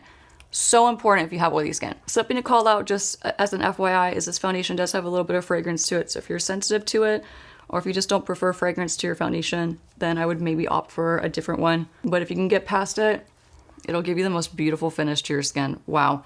I'm gonna pump out one more pump and we're gonna hit the forehead. Same technique, really just getting that product onto your skin. You know, the thing about oily skin is it's not always so much like the products, it's also really the techniques and how you apply those products that's gonna help you to get a beautiful look to your makeup if you have oily skin, if you're struggling with like your makeup lasting all day. You know, usually you don't hear people with dry skin talk about their makeup not lasting throughout the day. It's really the oily skin people out there that talk about how their makeup doesn't last, how it's sliding off their skin, it's not looking as good, it's looking too shiny, it's looking this or that. The dry skin people, they have a whole other separate list of problems and concerns, and that is for another topic or another video. But they're the only people that I don't hear complain about their makeup not lasting, in my experience. Okay, being nice and careful because my brows are clearly on and I don't want to ruin them. So you can see this foundation, it's already leaving me with a pretty matte finish to my skin. It's drying down super quick. Longwear formulas tend to dry down and self-set. That's the beauty of them. So you end up needing a lot less powder to set them into place and to like lock them down, which is ideal for oily skin. So if you have oily skin, look for products that are long wearing.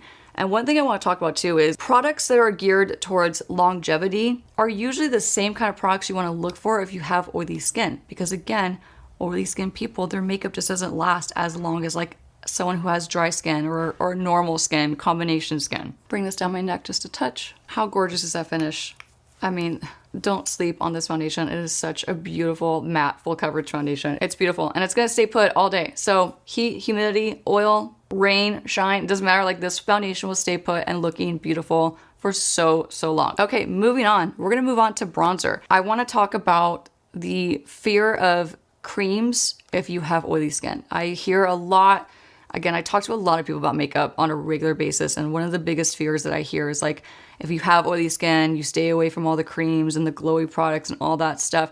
Don't do that. You're missing out. There's just ways to incorporate them and to set them so they work well for your oily skin. So one of the products I want to point out is a cream bronzer. Don't be afraid. If you have oily skin, you're just going to want to set it with a like-minded powder that's mattifying, and you're going to want to work in nice, light, thin layers so it dries down. It really sets into your skin. Don't be afraid. This product is definitely for you as well. I'm going to take the same exact brush because this is one of my favorite brushes for cream bronzer, the 106 from BK Beauty. I'm going to tap in, get a decent amount, and you're going to use the same exact technique as you did for your foundation, which is going to be stippling and pushing that bronzer onto now your foundation. I'm working in thin, light layers because the last thing you want to do if you have oily skin is just go on and swipe on a ton of heavy product.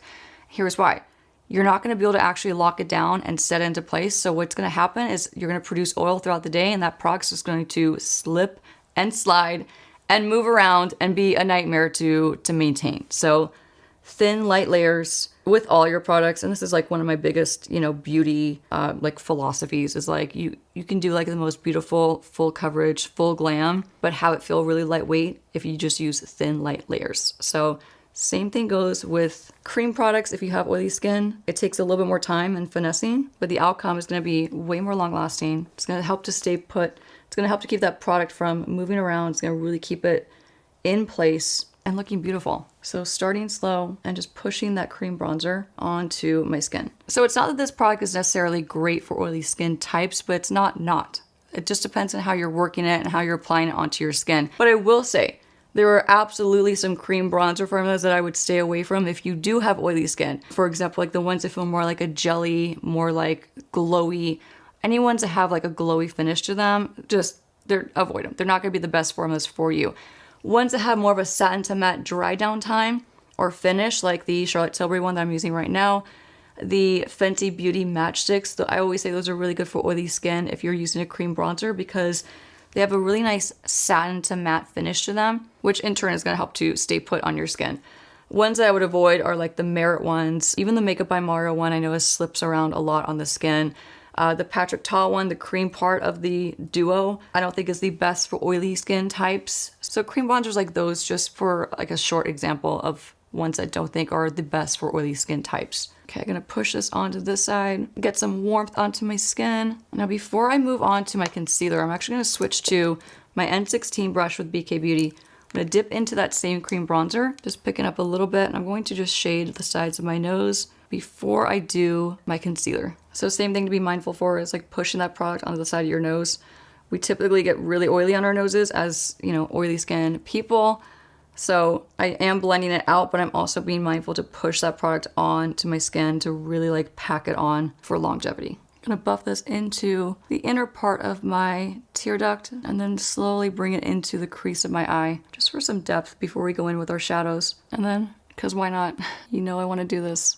Just gonna add a little bit of depth and shading around my lips. The good thing about this Charlotte Tilbury bronzer, by the way, this is the shade number 2, is this has a nice neutral base to it. So it works for a lot of different skin undertones, and it's just a very neutral, it's an amazing bronzer shade. For if you have my skin tone, maybe a little bit lighter, a little bit darker, this shade is a really great universal one. All right, bronzing is done, my skin is warmed up. We're gonna move on to concealer. Now, in all honesty, there's not that many concealers that are geared towards oily skin, in my opinion. There's the Nars Soft Matte. This is fantastic, but I wouldn't recommend this under the eyes. I would recommend this right here for this kind of case, right? Where I have like a random pimple on my chin. So I'm gonna take the shade Tiramisu, and I'm gonna grab a small makeup brush. This is from BK Beauty, it's a 207. This is really great for spot concealing. I have a couple of these in my pro kit for when I'm working on set, because when I need to spot conceal like an active pimple or an active breakout, I want a brush that's dense and small where I can do pinpoint concealing. So I'm gonna do a little pinpoint concealing on my chin and just push this matte formula onto any areas of redness around that pimple. Since this has a matte finish, it's obviously going to be ideal for anyone that has oily skin. The reason why I don't like this under the eye is it's too thick in my opinion. It doesn't wear well under the eye. As we talk and we squint and we do all these things, it could look really, really heavy and unflattering under the eye. So I love it more for like spot concealing. I'll use it especially around the nose for like touch-ups throughout the day if I feel like I'm getting really red from allergies and things like that. Now, if you have oily skin, you still want to have longevity even for your concealer under your eye. There are so many hydrating concealers on the market these days. Majority of them will definitely work for oily skin, but I thought I would show you something different that works specifically well for oily skin. Now, there's also plenty of moisturizing and hydrating concealers that I would not recommend for oily skin. A few being like from Say. I don't think the one from Say is great for anyone that has oily skin. There's one from Charlotte Tilbury that has more like light reflecting particles in it. I don't think that's great for oily skin either, but let's move on. This one is a fantastic choice if you really truly want something that's going to work well for your skin type. It's the Makeup Forever Matte Velvet Skin. It's a 24-hour high coverage multi-use concealer. So you can use it for spot concealing, for highlighting. You can even use this as an eyeshadow base and a primer, which I've used before, and it works fantastic if you have oily eyelids. In this case, I'm going to use it under my eyes. The shade that I'm using is a little bit more yellow than I prefer. It's the shade 2.5, but for the sake of this video, I want to show you what this looks like. It is a very, very thick concealer, but it still has a nice smoothing effect to it, which is why it's nice for under the eyes.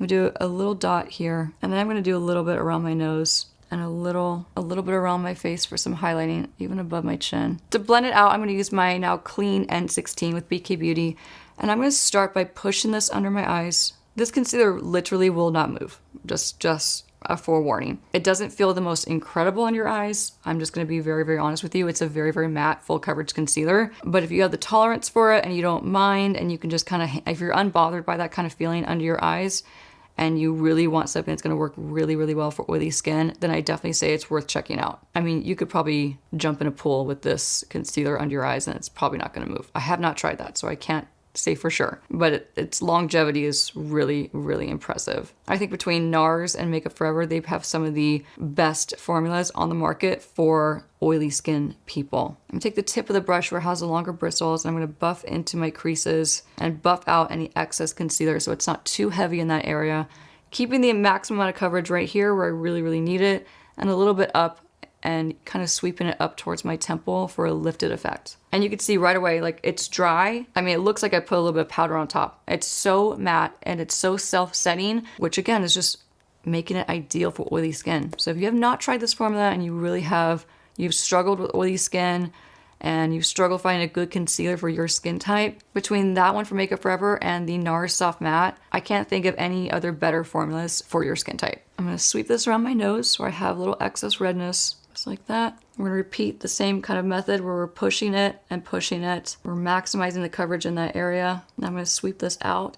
And since I have a little excess, what I'm gonna do is just bring this straight up underneath my brow bone for a little natural brow bone highlight. And let's actually go back to the side and share that concealer to this brow bone. Do a little brow bone highlight. And now we're gonna start to sweep back and forth and blend out that excess product. Less is more. Try to keep that in mind if you're using this concealer. Like, don't overuse it. In fact, I put way too much on this side of my face than I did on the other side. Okay, sweeping it up. What I am going to do is go right back to my 106 and just melt this back on top. Always using that pressing motion. I'm telling you, this is like absolutely crucial if you have oily skin, is all of these tapping motions and pushing motions. They're going to just be your best friend. They're going to make so many other products that are not even necessarily geared towards oily skin work for you. Let's do the rest of the blending. Blend out in between my brows for a little soft highlight effect. I love this brush because it really helps me to get into small areas of my face and really blend in a precise way where I'm not, spraying the product in too many areas that I don't want it to go. Blend down the bridge of my nose. Now, before we actually move on and set our makeup with powder, this part is so crucial. It's so crucial. I have two of my all-time favorite long-lasting setting sprays. These are always in my pro kit. This one, probably no surprise. It's the On Till Dawn setting spray from One Size Beauty. This is like, it's no joke. It really is no joke. It's like shellacking your makeup onto your face. It will not move. It will stay put so incredibly well. I mean, it's the best long-lasting setting spray that I've ever used, to be honest. It's very, very reminiscent of the Kryolan Professional, which also comes in an aerosol spray, like a hairspray. Very similar. I'm sure it's like very similar ingredients. I haven't used that one in a long time, but one of my besties is still obsessed with that formula. Shout out to my friend Michelle, who still uses that. I love you for that. So the other one, and the one that we're going to use first, this is going to be like my in-between setting my makeup, and it's like last round of setting spray. It's gonna be like a first round of setting spray to really like soak into my skin and to really set all those base products that we just applied before we go in with powders and all that stuff. You want to layer your setting spray if you have oily skin, because if you have oily skin, you're usually, typically speaking, battling longevity with your makeup. So to keep your makeup on all day, or at least much, much longer, layer your setting spray. Layer the amounts that you're putting on. Don't just finish your makeup with it. Layer it and incorporate it in throughout your makeup application. So for the first round, this one's more wet. This one feels more like a sticky hairspray. So we're saving that one for very, very last, okay? I don't layer this one, just to be honest. This is the only one that I like to layer throughout the day for longevity. It's the Charlotte Tilbury Airbrush Flawless Setting Spray. This is my little mini one that I travel with. I have a full size in my pro kit. So I'm gonna shake it, and we're gonna do one even layer throughout. To speed up this process, we're gonna dry it down with my Half Magic fan, because there's really not that much you can do in between when your face is soaking wet. So now we can move on to the eyes, okay? We're not gonna set with powder yet. I'm gonna let this chill and really still soak and dry down. And then we're gonna start with the eye makeup. So let's get into eye makeup. One product that I didn't like at first, if you know, you know. If you see my channel, you probably know my thoughts on this. Now I love it. I was just using it incorrectly. You need a really small amount of this Fenty Beauty Pro Filter Amplifying Eye Primer. It's in the shade Invisipink. It's like a very slight hint of pink. It's pretty much invisible, okay? You're gonna use this, but before you do, you're gonna blend out any creases on your eye, just like that. So now that we've buffed out any creases, the best thing you can do for your oily skin and your oily eyelids, I promise you, just trust me on this, is powder them. Just go in with a powder. It could be a loose powder. I love the Huda Beauty Easy Bake powder for this, but I also love the Fenty Beauty Matte Pressed Powder. Like, this is like a touch-up powder. It's amazing for blotting throughout the day. I take my N14. It's like my small little domed powder brush, or it's a multitasker. Let's not just call it a powder brush. It's like amazing for everything. But I'm gonna press this onto my eyelids and fully mattify my eyelids before I go in with my eyeshadow base, okay? This is for like severely oily eyelids, so if you don't have severely oily eyelids, maybe skip this step, or at least just do like a very thin, light wash of it. But I'm gonna press it on. I'm not really swiping back and forth. I'm really like pushing that powder onto my eyelids.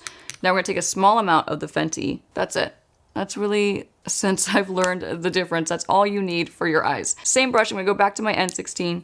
This is one of my favorite brushes for any kind of eyeshadow primers or bases, because it just gets the job done quick and easy. It does have that tapered, pointed tip, so it allows you to get into the inner nook of your eye, like that little inner corner, with ease. So push it all over, just like that, and then don't be surprised. We're gonna go back with one more thin layer of the Fenty matte powder and the N14.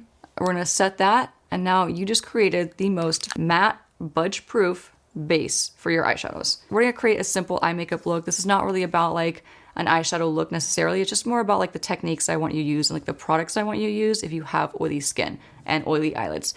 But for a pretty eyeshadow look, I love this palette. It's an all matte palette. It's from the Melt and Bailey Sarian Fatally Yours collection. I believe this is limited edition, so if you can still get it, I would definitely hop out and get it right away, because it's a really beautiful formula of striking mattes. I'm gonna go simple. I'm just gonna dip into this first shade right here with my N13, and we're just gonna build a nice, natural eye makeup look. Just something quick and simple and flattering. But I do love this palette. I love the shades. I think they're so unique. They're incredibly pigmented. They're really great formulas that are really easy to blend. Oh, that first shade is so pretty. Just creating a nice soft crease, just like that. When you have oily skin, you can do any kind of eye makeup look. It's just gonna be all about what you prep your eyelids with. We're gonna put this palette down for a second, and then I wanna show you a new pencil that I really like for longevity. So again, oily skin, longevity, they kind of go hand in hand. This one's from Give, and I had never tried their eyeliners before, but they sent them to me in PR, so thank you, Give. But it's the Line It Up 24-hour gel pencil. This is a black pencil in the shade Spiderwebs. We're gonna use this, and we're going to do a small amount on the top lash line.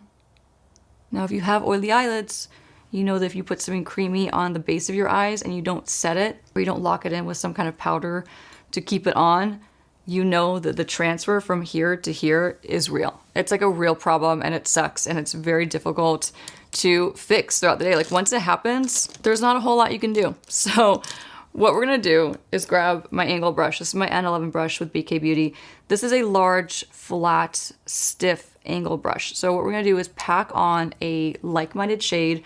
Even though this is a longwear pencil, it doesn't matter. It's a gel, it's creamy, and it probably will move. More than likely, it's gonna move and transfer because it's on the top lash line. So what I'm gonna do first is take my brush without any product and literally push it down and start to manipulate it into, of course, a little natural wing shape. But what this is doing is it's kind of picking up that excess amount of gel product. So you're left with a more thin layer of it, which again, thin layers all throughout your makeup application because if you have like a thick layer of this gel eyeliner, it's more than likely to transfer from the top to your actual eyelid. All right, so we have a nice little base going on. Now we're gonna dip back into the eyeshadow palette and use the shade Lead. It's a rich matte black shadow. I'm gonna dip into it. I'm gonna tap off the excess just to be safe. And then I'm gonna push this on top to really lock that wing into place. Like just lock it. It's the same idea as setting your makeup with powder, same exact idea. Let me finish up this side. And you'll notice I'm not sweeping back and forth, I'm stamping it. This brush really is designed to be more of a stamping brush, like a quick, easy way to stamp on a wing liner with like minimal effort. With whatever's left over, I brought it inside to the inner portion of my eye. We're gonna repeat the same step on the other side, and then we'll move on. So pretty, babe. Your makeup looks beautiful. Really? Yeah, it's really pretty. You're gonna add a little highlight on the center of your brow, halo highlight. Now that our wings are on, they're set, they're locked in, we're good to move on. We're really good to move on. We're in a great place. We're gonna move on to mascara. And now that we don't have to worry about that transfer with the eyeliner, the same thing is gonna apply to mascara. But I have another trick that I'm gonna throw in if you have really oily eyelids, just as like a safe bet, a safe measure to take. I have a new favorite mascara, like one of many new favorite mascaras, I should say. It's the Smashbox Super Fanned Out Mascara. Every time I wear this, Mitch compliments my lashes. He's like, baby, your lashes look so good. He's laughing, he's like nodding his head. They do, they always look so good when I wear this mascara, so I'm really loving it. I just got so derailed. So I'm really loving this mascara. Long story short, let's apply some mascara, which has nothing to do with oily skin at all, but it's gonna complete this eye makeup look, and then I'm gonna throw in that extra tip after this is done.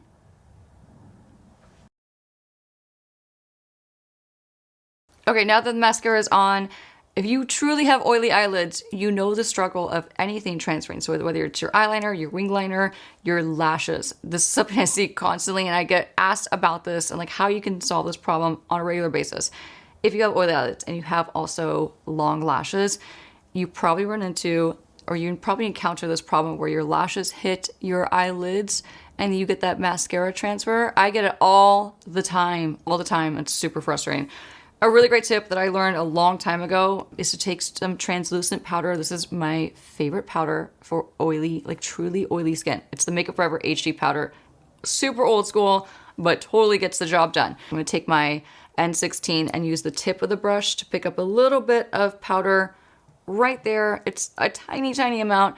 And you're gonna lightly dust the tips of your lashes, okay? It's not gonna be foolproof, but it's gonna help out. Now, of course, you don't like blob a bunch of powder onto your beautiful lashes, but you want to just get like the very tips of your lashes because that's what hits ultimately your eyelids and creates that transfer. So little tip to throw in there. It's something I used to use on brides when I used to do bridal makeup on a regular basis.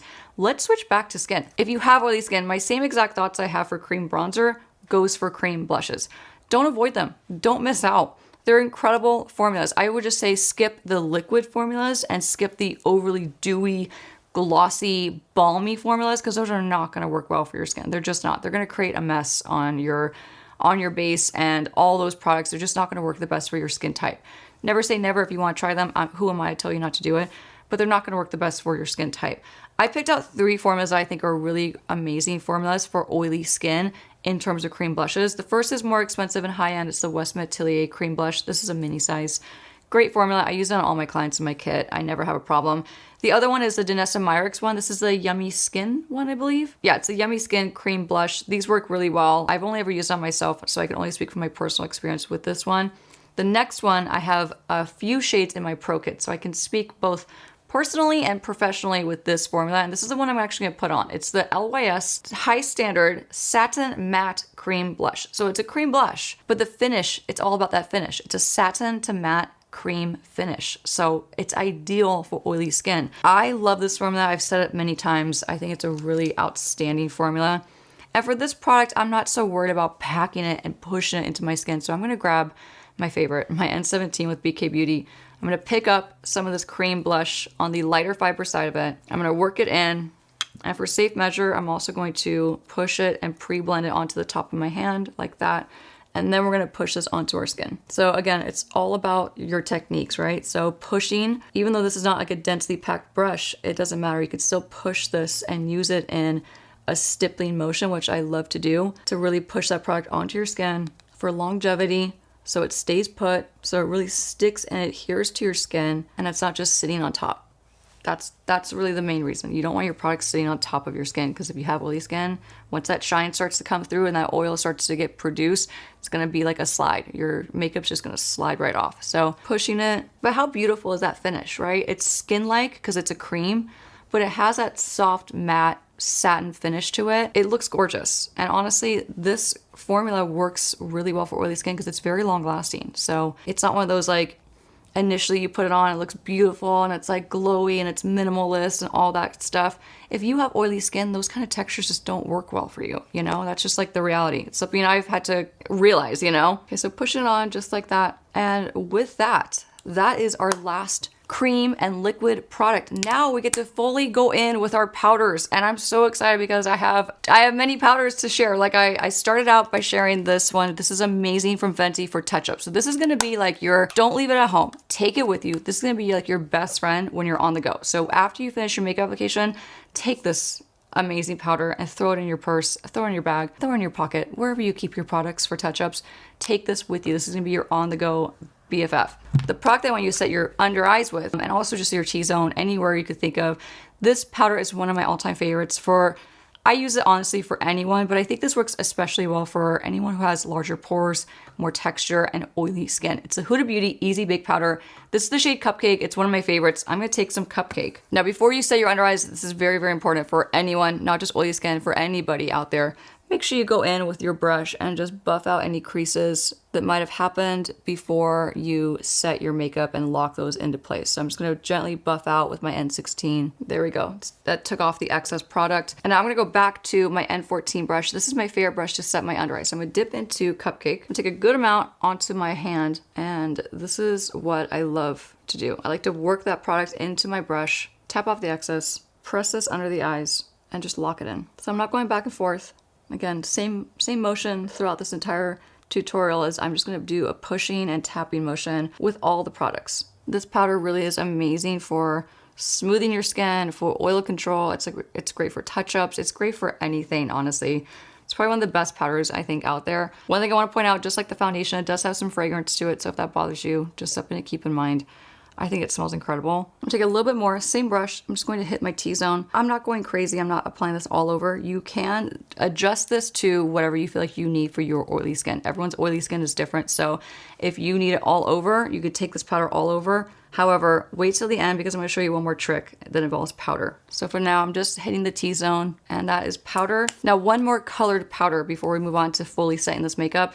I wanna lock in that cream bronzer that we use, the Charlotte Tilbury one, with a like-minded powder bronzer. This is going to just ensure that it stays put all day long. It's gonna lock it into place and really keep it nice and pigmented. So if you have a hard time with your makeup staying pigmented and you feel like it fades throughout the day, always layer your creams and your powders with each other. So layer a powder on top of the cream. It will lock it in. It'll keep it fully pigmented. It will keep it from looking dull and faded throughout the day. So I'm gonna take the Makeup by Mario Soft Sculpt Bronzer. This is a more matte, but very lightweight matte powder bronzer. It's in the shade Light Medium. I'm gonna grab my N15 powder brush, tap off the excess, and we're gonna just push this on top of the cream bronzer. No buffing, no swiping. I mean, you can minimally if you'd like to, but you really just need to tap this on and layer it on top of the cream bronzer. So a little bit on the cheek, just a little bit. Now, one thing I love to do, and I don't want to skip it, is just take a little bit of that same bronzer and use my N12 brush just to sweep this on the bottom lash line. Of course, you can also go with the eyeshadow that you use in the crease. I just always like to take my bronzers that I'm using, my powder bronzers, and just carry them on the bottom lash line for a really nice natural look. There we go. Bronzer is done. Bronzer is set and locked into place. That's all locked in and dialed in. Now we can go in with another coat of the Charlotte Tilbury setting spray. I'm gonna shake it up again and get one more even coat throughout my entire face.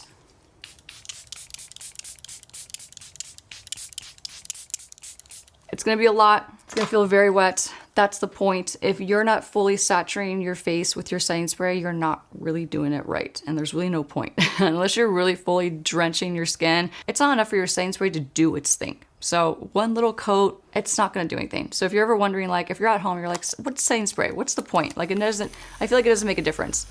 It doesn't make a difference if you're not using enough. If you're using enough, like the proper amount, and your skin feels wet after, that's when you're using enough. Now here's the best trick of all the tricks, okay? Once you've set your makeup and you did that final final round of setting spray. Well, almost. We have one more round. This is the trick of all tricks if you have oily skin. Take a powder puff. And this is what you're going to want to take with you when you're on the go. This is what you're going to want to take in your purse or your bag or whatever. You want to take your powder puff and your matte Invisimatte powder from Fenty. These are going to travel with you along with your lip product of the day, right? But take your powder puff. Take a tiny amount of the Makeup Forever HD powder. This is the powder of all powders if you have oily skin. If you have oily skin, this is literally the best powder that you could buy. It is super fine. It's like fine dust in the wind right now. You're gonna work into your powder puff, a tiny amount, that's all you need, and you're gonna press it into the areas of your face that you know you still need that extra bit of powder. Okay, so just press it, press it. It's a light layer. It's gonna feel like nothing. It's gonna feel really silky and nice on your skin. And it's going to lock in that makeup, that entire base of makeup, just like that. Now, once this is on, this is when you go in with your powder highlighter. This is the best part. This is when we add skin-like shine back to your more matte, oily skin makeup routine. For highlighter, I'm gonna use one of my favorite ones of all time. It's really old school. They still sell it. It's still a phenomenal highlighter. It's the Mineralized Skin Finish highlighter from MAC. It's in the shade Soft and Gentle. This is like, it's gonna bring that healthy, glowy, skin-like quality to your more matte, oily skin makeup routine. It's gonna bring that life, that liveliness back, right? That glow back without being oily and without taking away the long-lasting effect of the products that you just applied to your oily skin. So it's gonna bring that life back to your skin. I'm gonna take the powder side, the darker fiber side of the N17 brush to apply this gorgeous, never goes out of style in my opinion, highlighter. So we're gonna hit all the usual places.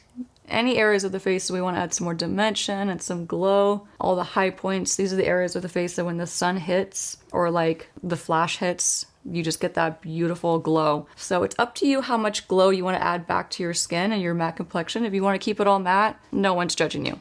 But if you want to add that glow back in, I highly recommend it because it brings the dimension and the life back to your more matte products. And honestly, there's so many powder highlighters that work well for oily skin. This is just one that's off the top of my head that I've used for, I don't know, 10 years. And I've just loved it for ages. But the Charlotte Tilbury one is really nice too. The new powder ones from Charlotte Tilbury are really nice. The Rare Beauty one is nice. I really can't think of one powder highlighter that I don't like for oily skin. So adding that glow back in, I'm gonna smile. I'm gonna hit the very center of the apple of my cheek, just like that. To add a little more, give my cheeks a little juicy glow. Okay, now we're gonna even do a little bit of Cupid's bow highlighting, even though I'm not a huge fan of this, but it's gonna add some like, again, more like life back to my skin. I'm gonna hit the very top of my chin and just, again, you're just gonna bring that healthy glow back to your matte complexion. I love to hit the tip of my nose and the very top of the bridge. You wanna leave this in between because you don't wanna look like you have a landing strip of highlighter, in my opinion. Have it balanced, break it up, leave the center matte. Okay, let's do a little brow bone just like I did on the other side. And then also you wanna hit just a little bit on the very side of your forehead, right? Just like that. So when you're in the light, got that healthy glow back to your skin. It's a powder form, it's very thin, it's very lightweight, so it's gonna not take away that longevity with your matte looking makeup. And that is how you bring glow back in. Oh, but I forgot a very crucial, how did I forget this? I forgot a crucial spot. I'm gonna go back to that little 207 from BK Beauty, take my Soft and General and apply this all along the tear duct of my eye because it wouldn't be highlighting if we didn't do this area of the face. There we go. Maybe a little bit more on my nose. Push it in. And now we're highlighted. We're glowing. Now before we go into lip, don't forget, just like we set that cream bronzer with a powder bronzer, I know it's gonna feel like an excessive amount of makeup. They're thin layers though, I cannot stress that enough. It's gonna seem like a lot, but it's not gonna feel like a lot on your skin. So I'm gonna go with a favorite powder blush of mine. This is the Makeup by Mario Soft Pop Powder Blush in Mellow Mauve. I love this shade so much. And I'm gonna apply this with my N15 powder brush, tap off the excess. You could either do this step before you're highlighting or after, it doesn't really matter. Because regardless, your highlighter is gonna show through or it's going to show on top. That blush is so pretty. I'm gonna take a little bit across my nose because I love to do this. But again, this is something I normally do with cream blushes, but for my oily skin people out there, take the powder instead and do the same technique. I love this color. It is so pretty. Sweep a little bit across the forehead for some more warmth. All right. Now, before we do our last and final round of setting spray, which is going to be the On Till Dawn from One Size Beauty, I'm just going to throw on a really simple, minimal lip, okay? It's not really about the lip. It doesn't matter what your skin type is. You can wear any kind of lip. Unless you have really dry lips, that's a whole other topic. So I'm just going to throw on a really nice, pretty lip. I'm going to use the Makeup by Mario lip pencil in the shade Hue.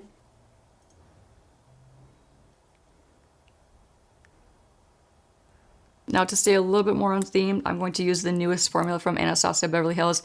I'm still not sure how much I'm loving this formula. It's a little bit on the thick side. Less is more. This is the shade Kiss, and it's the Lip Velvets. I'm going to apply a little thin layer of this. And then I like to take my finger and rub it in. For a little extra comfort on top, I'm going to apply a very thin amount of this West Atelier lip gloss. Just more in the center.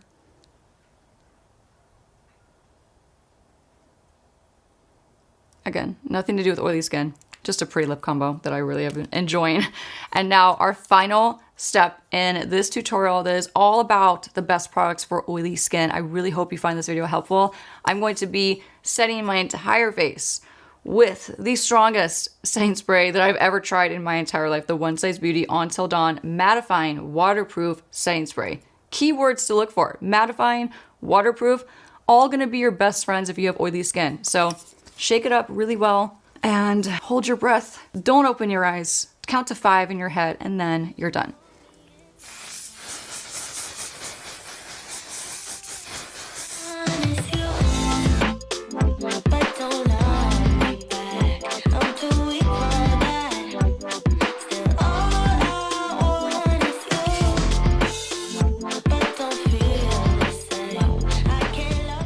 Your lip color is money, dude. You like it? Money. Isn't that pretty?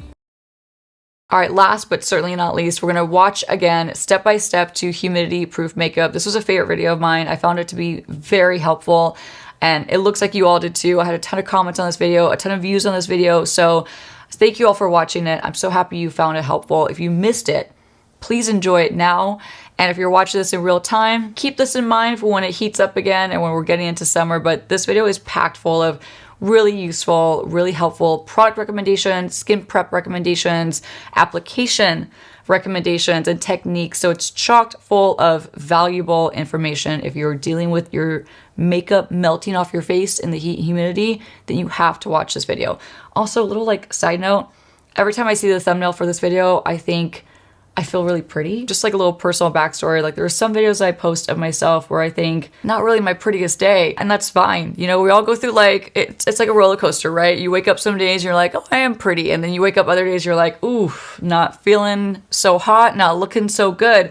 But in this video, I have to say I felt really pretty. Maybe it was the pink tank top that I'm wearing. I looked like I was more like tan. I don't know. Maybe it was just the lighting. I don't know what it was, but something was working for me that day and I felt really pretty when I posted this video. So that's always nice, right? When you put yourself out on the internet and you feel pretty in that particular video. But let's get into how to get humidity proof makeup. I hope you enjoy it. Let's watch it together. Hi everyone, welcome back to my channel. And if you're new here, my name is Nikki LaRose. I'm a professional makeup artist based in Los Angeles. And for today's video, I'm sharing my top tips and techniques on how to wear makeup when it's hot and humid outside. So first things first, let's start with how you prep your skin. You want to think simple. Just keep it simple. Less is more. And that's going to be the theme throughout this whole video. Less is more with your makeup and also your skin prep. So ditch the 9-step, 5-step skincare routine for summertime because ultimately you want to have less layers underneath your makeup so there's less of a chance of it sliding down your skin. So with that said, I'm going to show you one of my favorite sunscreens to wear if it's really hot outside and I just want a nice amount of hydration that's going to absorb well into my skin and not leave my skin overly shiny and greasy before I even put my makeup on. This has been a favorite for a while. My friend Susan turned me on to this a long time ago. It's the Biore UV Aqua Rich Watery Essence SPF 50 PA+++. It's a very long name. So this is going to act like your sunscreen, but it's also going to act like your moisturizer because it's very hydrating. It's very watery, very hydrating. So we're going to put this all over first and just, you know, get it on. I did start with a toner off camera, so my skin was prepped already, and this is gonna be my finishing step. But you know, summertime, this is when you wanna reevaluate all your steps that normally work for your skin and kind of just take a step back from that and think, okay, what can I eliminate? What can I cut down? What do I not need during the summer? Because you don't need to have a super rich, thick cream on in the summertime. Your skin is going to be producing sweat. It's going to be producing more oil because of the climate and the humidity and the heat that you're in. So unless you're severely dry, skip your thick moisturizer that is leaving you too shiny and opt for something that's water-based. Water-based formulas are gonna feel so nice, so comfortable and so lightweight when you're wearing it all throughout the day with makeup on top. So that's one of the reasons why I love this one, because it is a water-based. It's very thin, lightweight, and it absorbs super quick into your skin. So that's also something you want to look for, is just products that dry down very quickly. Now, let's say you are on the really dry side, then disregard the water-based formula and you can use your moisturizer that you love that's working great for your dry skin, but just make sure you're letting it dry down almost entirely before you put your foundation on top. And also, if you can, just use a little bit less of it, because I promise you it will absorb better into your skin and you won't have that slip and slide layer throughout the day that's making your makeup move around. So now that my skin is prepped, I'm gonna let this dry down a touch more. And then while this is drying down, I always suggest utilizing this time to the best of your ability and doing something in between, so you're not like idle scrolling Instagram or TikTok and just wasting your time. So for me, if I'm waiting for my skincare to dry down completely before I do my makeup, I like to skip ahead to my brows. So my brows are very, very lightly filled in, just so I don't scare the audience, but I'm going to finish them with you all, and I'm going to show you some of my best tips on how to keep your brows on when it's super hot outside. A disclaimer about brows, which I always kind of tap into, is not everyone's brows are the same, and not everyone's going to have the same struggles with their brows, especially in the heat, as someone like me does, who has very sparse brows. And the brow hair that I have is very fine. If you don't have brows that are even slightly like mine, you might want to skip ahead. If you have like really thick, full brows, this is not going to really be that beneficial for you, so just a forewarning.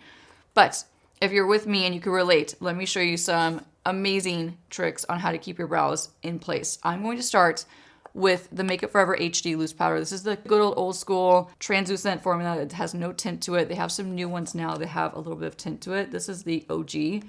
So I'm going to shake some into the cap. And I have a little bit of brow pencil in my brows, just a little bit, not like a ton. So what I'm going to do is tap a blending brush into the powder, and then we're just going to run this through the brow. Super quick, easy, very basic. What this is going to do is give the rest of the brow products I'm about to put on better grip. So instead of putting it on top of really slick skin, especially after you prep your skin, two things you could do to avoid it is, one, powdering your brows before you go in with the rest of your products so they stick better. Or two, doing your brows completely before you even do your skincare. I know it seems a little wacky to do in that order, but trust me, if you really struggle with your brows and them being thin and them getting too shiny throughout the day because of like the heat, or just if you have oily skin, it's a game changer to do them before anything. But now that my brows are powdered, I'm gonna grab one of my favorite products. It's the Wow Brow from e.l.f. Cosmetics. I wear the shade dark brown, and this is one of my go-tos. This is great for not only making my brows look thicker, but also it helps to hold them up into place with it has a good medium hold, I'd say. So I'm gonna push this up and just kind of complete my brows on camera. So what I don't recommend, if you are doing your brows and it's super hot, like let's say it's summer, it's 100+ degrees outside, skip pencils that have a shiny finish to them. A lot of them have a shiny finish to them where they're just too waxy, where they're gonna slip and slide on your skin. Choose ones that have more of a dry down, that just go on more matte in general. Like the Patrick Ta one that I'm about to fill in the rest of my brows with is ideal for heat and humidity because it stays on so well. Another brow product that I don't recommend you try to use in the summer is the jelly like brow freezes, like the pomades. This one right here, it's from Anastasia Beverly Hills. e.l.f. Cosmetics also has one that's a direct duplicate of this product. And this does say brow freeze, but this does not freeze your brows when it's super hot outside. The heat and humidity will definitely break through that product really, really quickly, just like any tinted brow pomades, like the Anastasia Beverly Hills ones.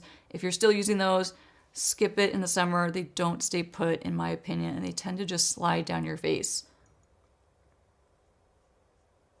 So now that my brows are filled in a lot more, I'm feeling much better about my brow situation. I'm gonna fill them in the rest of the way with the Patrick Ta Major Brow Pencil in dark brown. So this is the one I mentioned that is very long lasting, doesn't have a shiny finish, doesn't slip off my skin.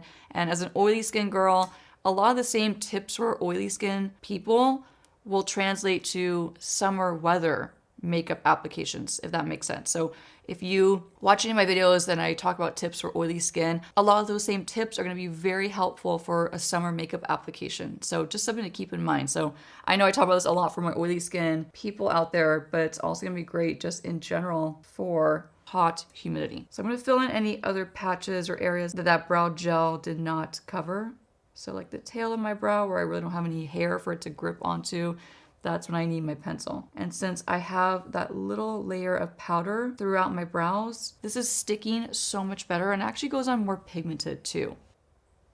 Lastly, if you want your brows to stay up and pushed up and just not fall down your face throughout the heat and humidity, utilize a good, strong brow gel, like a not tinted one, just a nice clear finishing brow gel. So what this is going to do is hold your brows up and keep them into place and like lock them down for the rest of the day. So this is one of my favorites. It's very, very strong. It's the Patrick Ta Major Brow Lamination Gel. So you do want to be careful and not push too hard on this product with the wand, because if you push too hard, you're going to inevitably lift up that brow pencil and all that work of applying the color. Light pressure, and then what I like to do is flip the brush to where it has just that flat end and gently push my brow hair up. Now let's say you want to skip the brow gel, you don't want to buy it because you don't feel like you're getting enough use out of it and you want something that's multi-use.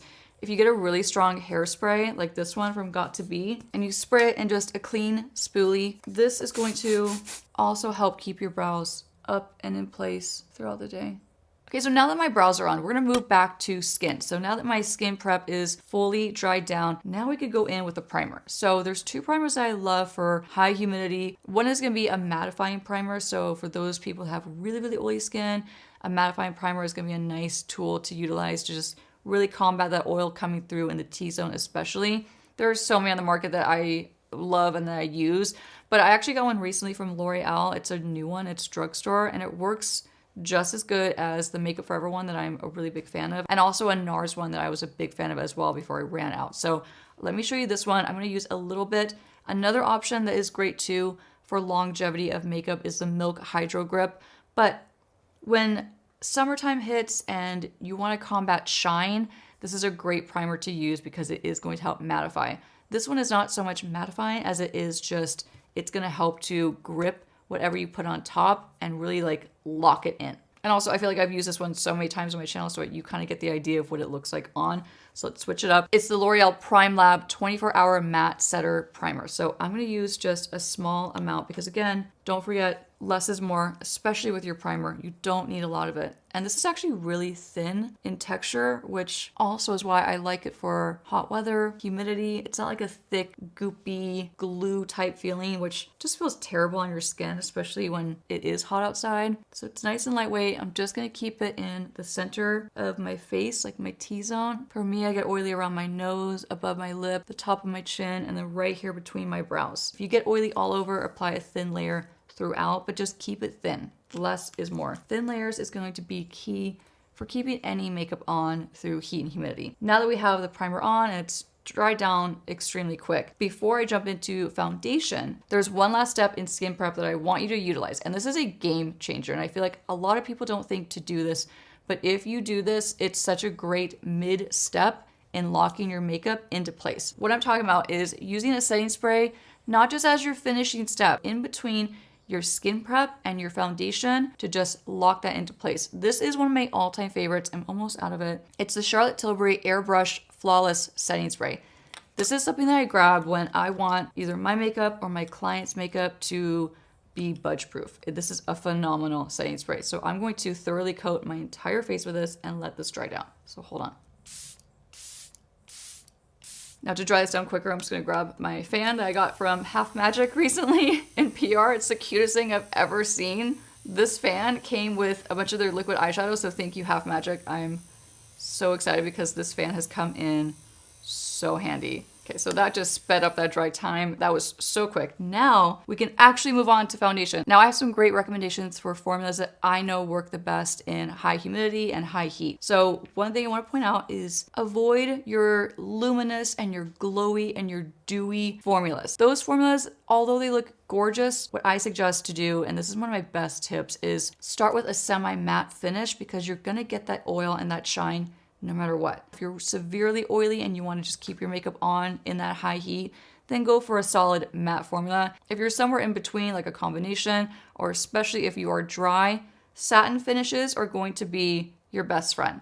These are two of my favorite satin finishes at the moment. This is the Xoxo High Fidelity Semi-Satin Foundation. This is gorgeous. And this is the Haus Labs Triclone Skin Tech Foundation. This is also one of my all-time favorites. So both of these formulas stay on so well throughout the day. Even if you're outside in the elements and it's super hot, this is a great, great formula. Even if you don't take all the steps to prep your skin the way I recommend for high humidity and heat, this will still stay put so much longer than a glowy or luminous finish foundation. So I wear the shade 230 Light Medium Cool. I'm gonna pump some out on my palette, and I'm gonna start with a small amount. I'm gonna start with this because, like I said in the beginning of the video, less is more. Just keep that in mind. I'm gonna take a buffing brush. This is just from e.l.f. Cosmetics. And we're gonna start in the center of the face. And what I like to do when I want my makeup to stay on through the heat is push it onto my skin. So I'm not going and buffing it and going in circles. I'm just pushing it on and really pressing it into my skin. This is another one of my favorite tips for makeup in the heat. Is just make sure you are applying a good amount of pressure to get that on. Okay, I'm dipping into more.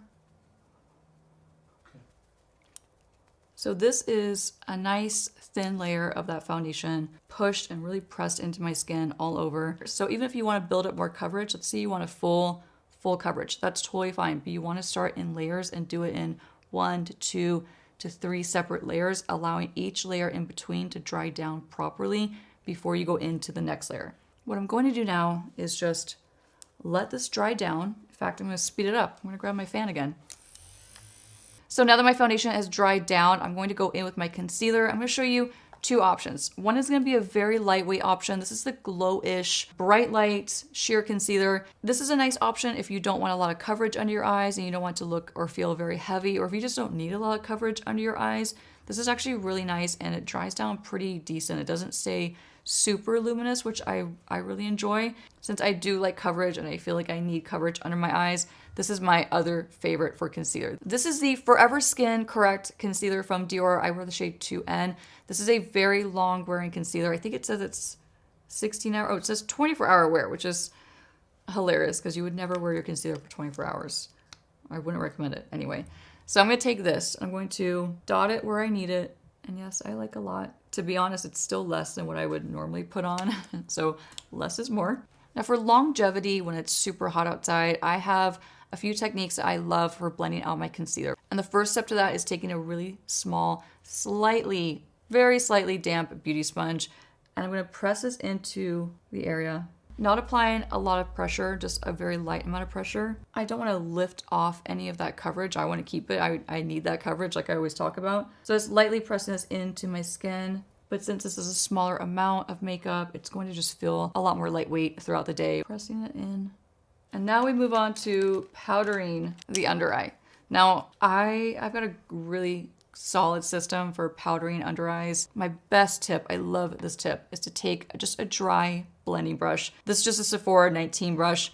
Take this brush, now that my concealer is dried down, and you want to gently bring it back and forth under anywhere you'd have fine lines, basically. So this is where you want to go in and blend out any creases that might have happened before you lock them into place with the powder, basically. So now that we've blended out those creases, it's my next tip that I love. Take a tiny bit of loose setting powder. Avoid the finishing powders like the pressed powders, and instead you want to use only, in my opinion, this is going to give you the best result for your makeup in the heat.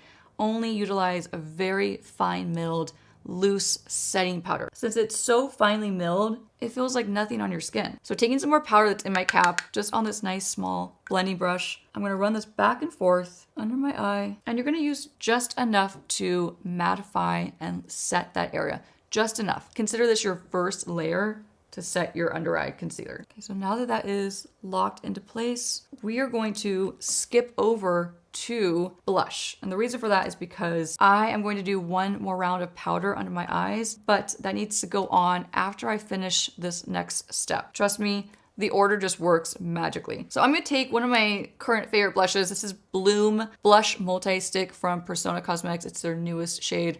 I love it. It's so pretty. I cannot stop wearing it. So this is a cream blush and it's not a matte finish. This is going to have a little more of a dewy finish, but it's not overwhelming. It's not like greasy or gel-like where it's gonna kind of slide off your skin. This actually has great staying power, but the way we're gonna apply it is gonna help even more. So we're gonna take the blush. Now, don't just swipe it across your cheek. You're gonna deposit way too much product. It's gonna be a mess to blend out, and you're not gonna have as much control over how much product you're putting on your skin. So instead, I'm just gonna take the same brush that I apply my foundation. There's very little product left over. And I'm gonna tap into the blush. And this is another one of my tricks too, not just for heat and humidity, but just for longevity of makeup. If I want my blush on my clients or myself to last the whole day, this is my technique I always use. So I'm gonna push this product in to the brush, and then now I'm gonna take the brush directly onto my cheek in a stippling motion. So kind of the same motion as I applied my foundation, that kind of firm pressure, and just push it onto the cheek. And you can see it's got like a nice shiny finish to it. Now this may seem like it's not enough blush, but hold on, because we're gonna set it with a powder in just a second. So same thing on this side. Don't overdo it with the cream blush.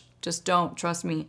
It's gonna look great at first. It's gonna look beautiful and glowy and healthy, but 2 hours into your day and it's hot outside, it's gonna look horrible. I have seen this happen so many times. I've done it before too, just when I'm not thinking, and you don't wanna make this mistake. The way we're gonna set it with a powder blush, you won't feel like you still need more cream blush. So now I'm going to lock it into place with a like-minded color in a powder formula. So this is going to intensify the color, which is great, but not only that, it's going to lock it down and lock it into place so it doesn't move. So I'm gonna take Makeup by Mario Mellow Mauve.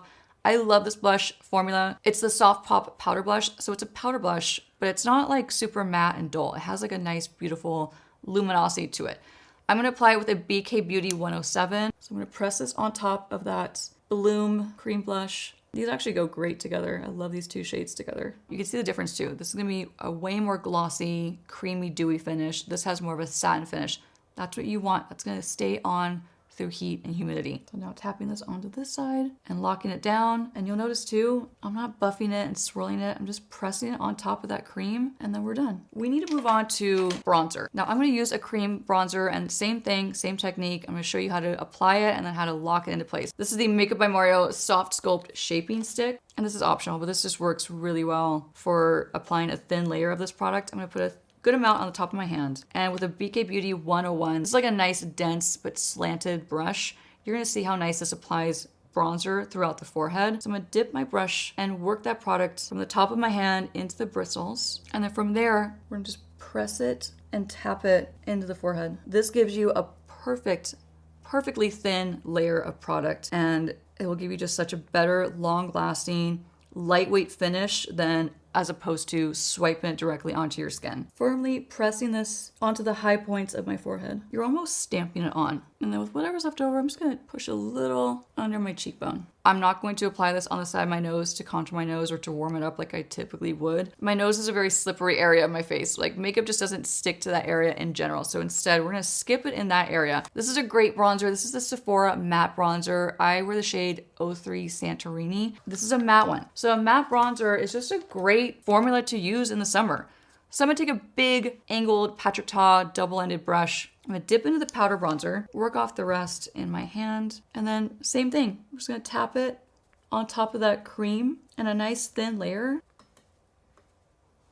And then switching to another BK Beauty brush, this is the 201, dipping back into the bronzer, tap off the excess, and I'm gonna run it along the side of my nose because I just know that this is going to stay put. Whereas if I had that cream bronzer underneath, the chances of this sliding a little bit throughout the day is just very likely. So, and again, less is more, just a small amount. We're gonna go back to the Huda Beauty Easy Bake Powder. I don't know if I mentioned the name of this earlier. I think I just kind of got excited and set my under eyes, but this is the Easy Bake Powder from Huda Beauty. I wear the shade Cupcake. So here's the fun part. We're gonna go in with a powder puff. This is from LH Cosmetics. And we're gonna take the powder and we're going to properly set the entire face. I got a bunch of powder on the powder puff, but now instead of directly applying it to my face, which would be just too much product, I'm gonna take it, I'm gonna work it into the inside of my hand. So now it has just a little bit, and now we're gonna focus on the T-zone first. So I'm gonna press this in the T-zone. Now, dip into more product for this side. If you have very dry skin, but you still want that, you know, that locked in makeup for when it's super hot outside. You could avoid doing this all over your face and instead just focus it on the areas that you know you're gonna probably produce more shine and sweat throughout the day. But for high humidity and high heat, and if you have oily skin or even combo skin or combination oily, you're gonna wanna lock this all over. Now, lastly, we're gonna take a little bit more, and this is also optional. So if you have very dry under eyes, you're gonna wanna skip this step. If you don't, and you know that you crease throughout the day, or if your eye makeup tends to run onto the skin under your eyes, this is a great step to utilize. So taking a little bit extra powder on the powder puff and pushing it under the eyes. What this does is it locks that area into place and it keeps it really dry and matte. Okay, so now that our makeup is set, it's on, almost completely done except for the eyes, we're gonna go in with another layer of the Charlotte Tilbury Airbrush setting spray and we're gonna get the entire face. Another reason to use that setting spray to not only finish your makeup, it's of course going to lock it into place, it's gonna help with longevity and all those things, but it's also gonna take away a lot of that powdery finish. So if you're not comfortable wearing the amount of powder that I just showed you how to put on, if you're not used to it, this is gonna help a lot with your comfort level. And it's also gonna take away that very powdery finish to your makeup. I like to save this step for after that, and that is using a cream highlighter, but not just any formula cream highlighter. You have to be very particular. A lot of them are too wet or they just look too dewy on your skin and they look too drippy on your skin. This is gonna give you that beautiful glow, but also will give you great longevity. So it's amazing if it's really hot outside. This is the Milk Makeup highlighter in the shade Lit. So we're gonna apply this in a very similar way that we did the bronzer. I'm gonna take it, work a bunch on the top of my hand.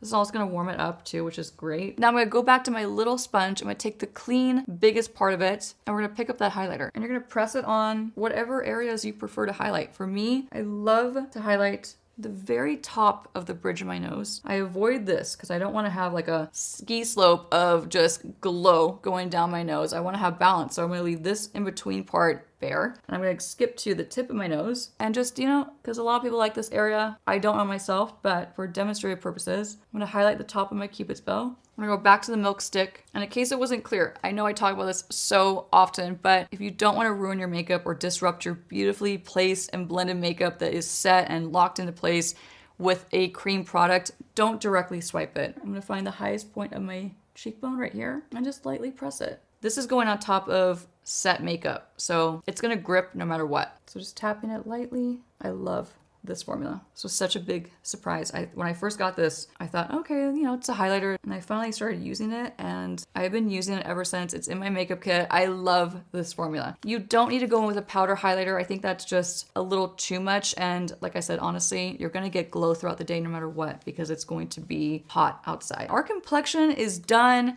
We are ready to hit the hot day, the hot summer day. We're ready to hit the pool party, whatever you're going to do in your summertime heat, we're ready to go. But now let's move on to eyes. So the first thing I wanna do is, you see all this oil that's on my eyelids right now? This is from my sunscreen, and this is all just natural oils that are being produced throughout the video. Like as I'm sitting here, my eyelids are producing oil. So before you go in with anything, your eyeshadow, don't do it yet. Don't do it yet. Go back to your powder puff, take a tiny bit and just gently mattify your eyelid. This is gonna be a game changer. And when you do this, unless you have crazy oily eyelids where all your eyeshadows crease no matter what, unless you have that scenario, this is gonna be more than enough to keep your eyeshadow from creasing. But if you do have that scenario that I just mentioned where everything creases, you should get a good eyeshadow primer. One that I love for really oily skin is the Master Eye Prep and Set. It's a whole combo. So you get the 2 creams that you put on your eyelid and then you set it with the powder. This will keep your eye makeup on, your eyeshadows from creasing all day. If you have more dry eyelids, but you want to have that extra bit of longevity, this is a nice formula. It's really thin, feels like nothing on your eyelids. It's from Rare Beauty. This is a good go-to as well. I'm not going to do one of these because I'm going to use one of my favorite products for longevity. I've used these in my makeup kit for years. They're the Make It Forever Aqua Resist Smoky Shadow. This one's not a smoky color, but these are waterproof. I found these probably over 10 years ago. I remember I did a commercial. The part of the commercial was the model had to jump in the pool and her makeup had to stay on. So I was like scrambling like back in the day, like what am I gonna use? Like what do I put on them that's not gonna melt and run?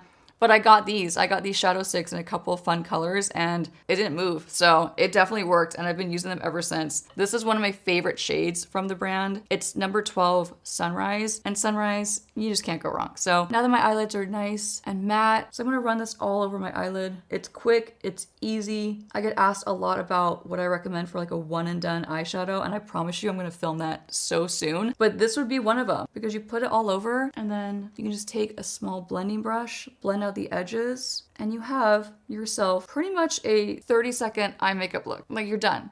And the beauty of this is, since it's waterproof, it's also going to be sweat proof. You are looking for sweat proof makeup, especially with eye products. Look for products that are long wear, water resistant at the very minimum, or waterproof. But how pretty is that? So I'm going to finish this eye. And again, you could go to the gym if you wanted to. I'm just saying. You could run a marathon with this eyeshadow on, and it's not going to crease. It's not gonna run and it's not gonna crease. So when summertime heat hits you and humidity, this is a great, easy eyeshadow look, an easy eyeshadow product to just throw on and be done. Same brush, I'm gonna dip into this and just add a little more dimension to my crease, making it a nice complete eye makeup look. Pencils are a little tricky because if you put them in your waterline, it's really difficult to find one that doesn't run at all. No matter what, you're gonna still get some little itty bit of transfer because you're putting it on a wet area. With that said, this is a great formula for longevity. It's gonna run just a touch if you put too much in your waterline. So instead, what I suggest is avoid your waterline in the summer. If you know you're prone to running and sweating, and it's just gonna be kind of messy, just avoid it. You don't need it because the chances of it not running are pretty low.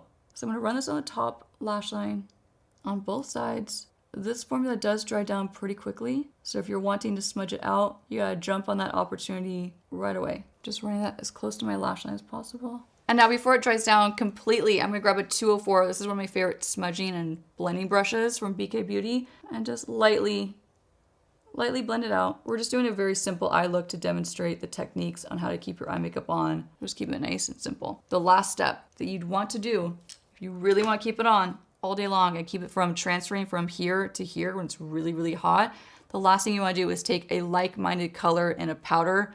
So a powder eyeshadow in a dark brown. So I'm going to take one of my Kaja bento box or beauty bentos in the shade Neutral Moment. This has a really pretty dark, rich brown. Same brush, I'm going to dip into that dark brown, tap off the excess, and we're going to push this to the lid. We're not going to run it back and forth. I'm just going to push it onto that pencil and lock it into place. And that's all you need to do in order for it to not transfer from your lash line to your top lid. So do this, and it's very simple, very easy, and it will lock that eyeliner, that pencil eyeliner, into place. So what I'm gonna suggest next might be an unpopular opinion, and that is skipping mascara on your bottom lash line. I know, a lot of us love it. It looks beautiful, it looks super sultry, and opens your eye up and makes your eyes look even bigger. But I'm gonna be really real with you. Anytime I've ever put bottom mascara on a client when we're doing a shoot outside and I think, it's okay. I'm here, I can fix it. Whatever happens, I can fix it.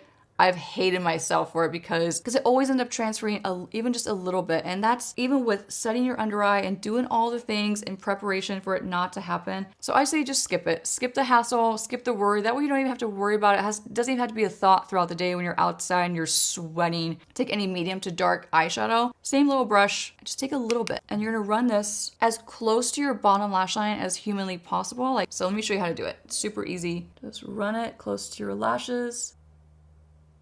So next, I'm just gonna apply mascara. I'm not gonna apply a waterproof because I'm only keeping it on my top lash line, and I know it's not gonna transfer. I don't have creamy products on my eyelid. I have that shadow stick that dries down, it's waterproof. I don't have anything that's going to make it transfer onto my eyelid. If you're really concerned about that, of course you can switch it out for a waterproof, but I say it's completely optional. So this is the Major Volume Mascara from Patrick Ta. It's one of my favorites. Okay, mascara is done. For the sake of finishing this makeup look, it doesn't really matter what you put on your lips because inevitably you have to touch up your lips no matter what. You eat, you drink, your lipstick is gonna come off. So I'm just gonna throw on a really pretty combo that I love. It's Tower 28 Work of Art Lip Liner. I discovered this the other day because I was doing my makeup once I got to work. This is one of my things I do when I'm in a hurry. I got to work, was parked And I pack like a small kit of makeup for myself, and I just do my makeup when I get to work, basically. But I forgot lipstick, so I had my Bloom blush from Persona Cosmetics, and I put this on top of that lip liner, and it was the prettiest combo ever. But since I'm not in my car and I didn't forget my lipstick, I'm going to top it with one of my favorite glosses. It's from Play. Now, just for safe measure, because why not? If it's 110 degrees outside, why not just do one extra layer of setting spray? You cannot go wrong. Sometimes I spray my clients 3 to 4 times throughout the makeup application. So it may feel like you're getting a shower or a bath with your makeup, but trust me, more is more when it comes to setting spray. In the right order, letting it dry down in between, more is more with this. So I'm going to do one finishing spray of the airbrush setting spray from Charlotte Tilbury. Just a little one.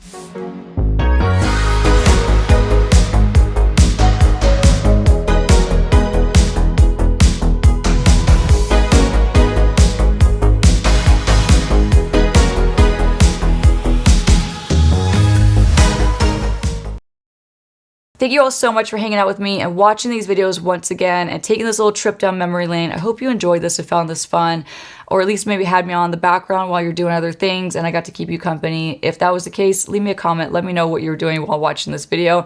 If you enjoyed it, leave me a comment there as well. But thank you all so much for the love and support that you show this channel in 2024. It would be nothing, quite literally, without you all. So sending you all a big hug and all my love and gratitude for each and every one of you for making this channel what it is today.